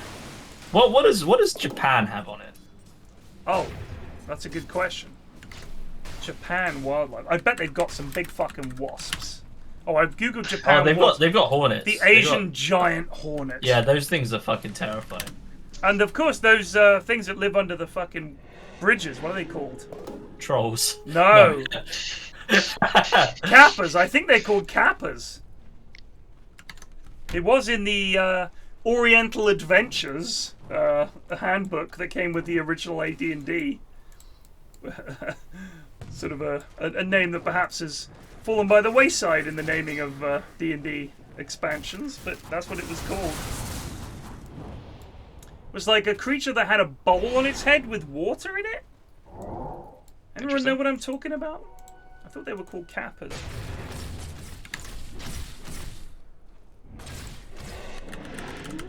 We're trying to add wolves back to Britain. Is that something we're doing? We tried, or is that... yeah. I don't think it really in the wild. Yeah. I can't imagine that getting much popularity. Well, it helps a lot. Considering most of the UK is pretty populated, as in there are going to be people nearby. I don't think they'll be a big fan of that. The kappa are known to favour cucumbers and love to engage in sumo wrestling. They are often accused of assaulting humans in water and removing a mythical organ called the shirikodama from their victim's anus. Jeez. There you go. Stay away from up in there. Stay away from the kappa. It's after your shirikodama via the butthole. So does that mean we all have a shirikodama? Well, mythically speaking, yes. Yeah. And it's somewhere. Is it nearby the anus, or is that just their way of getting? No, it's nowhere near. They just prefer to go that way. It's near the mouth. Yeah. But they have to go through. They just reach right up inside there.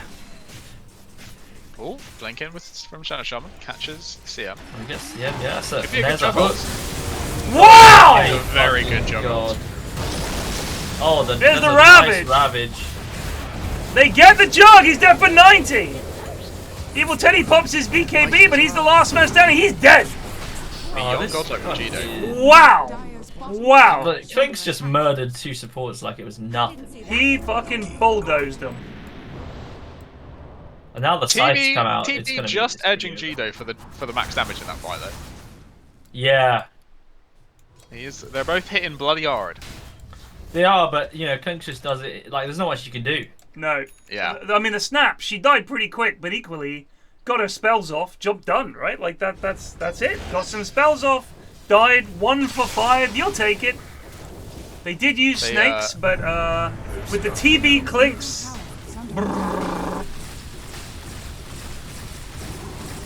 The Jug is dead for 41. There go the Greaves. They can just fucking sit here hitting buildings.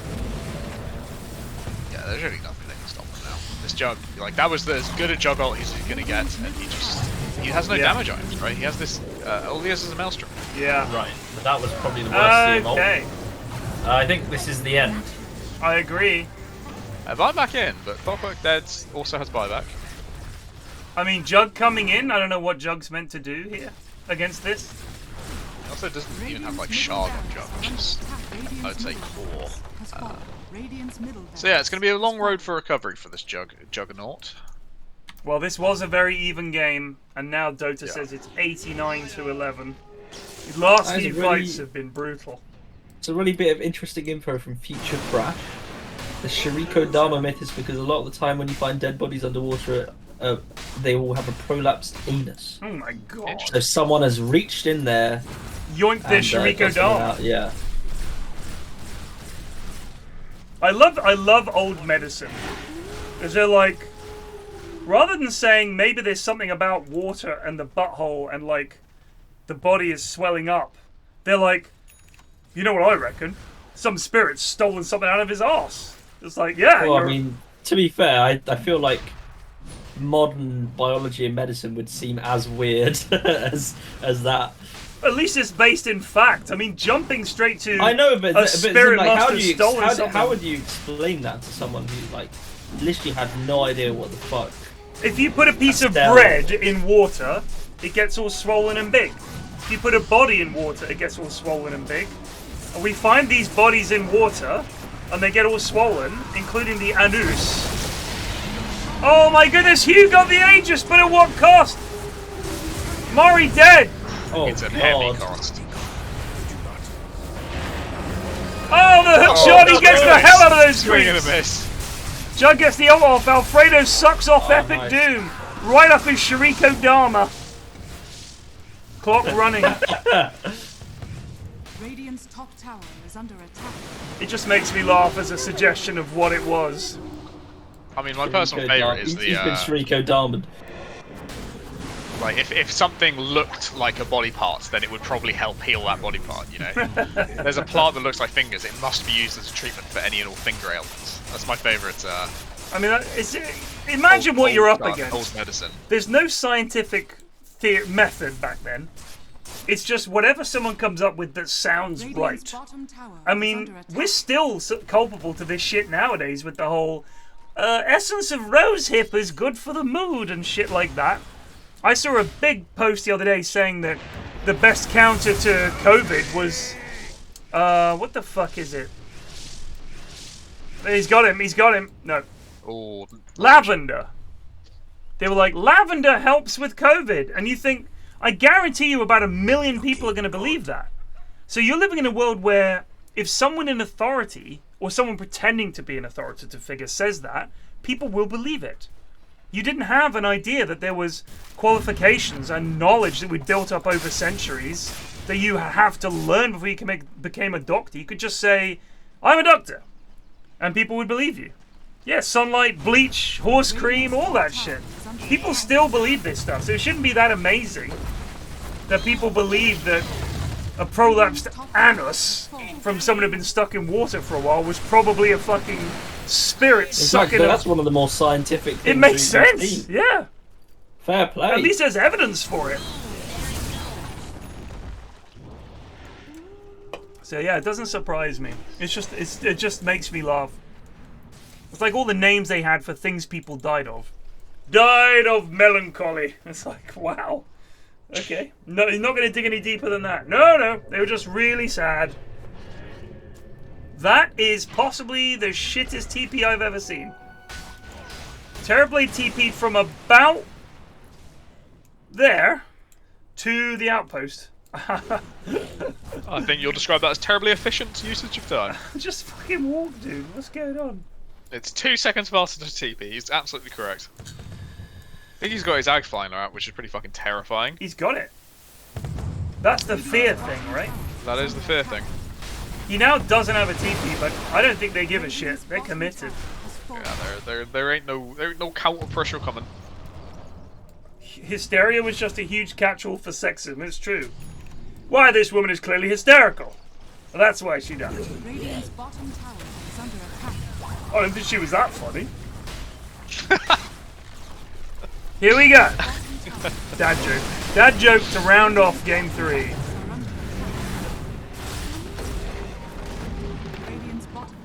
Lycan's wooing for all he's worth, but there's nothing they can do. There is nothing they can do. Are there wolves in the... no, he hasn't got that. Oh, summon wolves, yes. Cause one of your creep waves to include one uncontrollable wolf. He does have little wolves all over the shop. I can't see them. There's one in the mid lane chomping on a melee barracks. Go, lad, go! Rawr, rawr, rawr. Well, don't TP back to deal with that, you fucking babies! What are you doing? Let me go push out the lanes because otherwise we might lose a they're building. a very meticulous gamer. Well, apparently not meticulous. Not very meticulous. Just left the wave. Oh yeah, didn't bother. As I said it. No, go back. Now it's going they back. have to be meticulous again. Well done, Plague. The Caster's Curse live. No, in it's real time. uncursed. They're meticulous. Look at this. I think they have to be It's a told. delayed meticulousness. I'm meticulous, but not on any kind of schedule or really very often. I'm randomly meticulous. That's the What do bad you way reckon to if be. you said that in an interview? I am. What's your biggest failing? I'm meticulous, but just not very often, and on no kind of You schedule. could fight for Radiant. Oh There's shit! people out here. Alfredo No, might be in big Alfredo. trouble. They got the Ravage is and the so Shot. big. Lovely. He HUE goes timed down. that Ravage That was flawlessly for perfect the end of from Omni Dim. Slash. Wow! Wow! Big fight. Epic Doom is going to be my MVP for this game if they win. I know other people have done things, but I think these Ravages have been superb from Tide. I think they've all been good. That one that just caught the Jug mid lane was really nice. He's hella farmed. They have no Omni now. The meta is down very soon. Not sure about this from HUE. Whoa, HUE, I think you really overestimated Alright, yourself GG. there, mate. Oops. Yeah, GG. GG. Yep. Oops, No, it was GG. over anyway. Yes, That's Dave. quite a funny way to win. And that's game 3! Now you can go watch the Major. We're free. Lads. Can you host channels like the Major? I assume they won't let you. I don't know actually, that's a good point. I also just Well, fucking... if you, yeah. No. No, I assume you I don't can't. think they want 393 viewers. I could I bet they'd try. be grateful for it. No, you can host, but I don't think I can raid. We could try raiding them. That might be funny. But I'll try I think hosting them. if you could raid, people would just spam them with announcements the entire time. Right, yeah, no, that's true. Alright, let me see if there's some other person we could raid. Oh, we're actually doing this We're on actually my gonna do it. yearly raid. This is I've been reminded of it. Who's playing Blood Bowl? There's Andy Oh, we're Davo. going for a Andy Blood Davo's Bowl been a one. good lad. He's dropped in the chat quite a few times. So I'm going to raid Andy. If you want to watch some Blood Bowl, Andy's a good player. Do I just type, is it ! raid? Slash raid. Slash raid. I'm so bad at this. Alright, before I do this, I'll say, chaps, thank you so much for casting the in-houses. And I look forward to, when are we Cthulhuing? Well, the 5th, isn't it? 5th, yeah, Sunday. Sunday, yeah. Alright, Sunday the 5th. Alright, cool. Well, if you do play Dotes before then, let me know. Wait, the 5th is when the patch comes out. No, it's the 6th. Match. Perfect. Alright, I'll see you guys later. Cheers, boys. Peace, peace, Cheers, peace. Peace. Right, we're going to raid Andy. All the best to you guys. Cheers for watching. Thanks to Eri for organising these. He's not here, but thanks anyway. And thanks for everyone that took part. See you guys later. Peace out.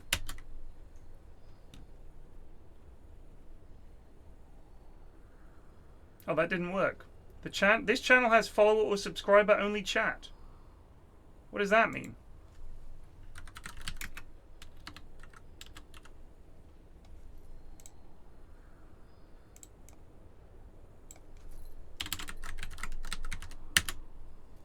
You already have a raid in progress. Alright, I think I did it. Anyway, alright, peace out.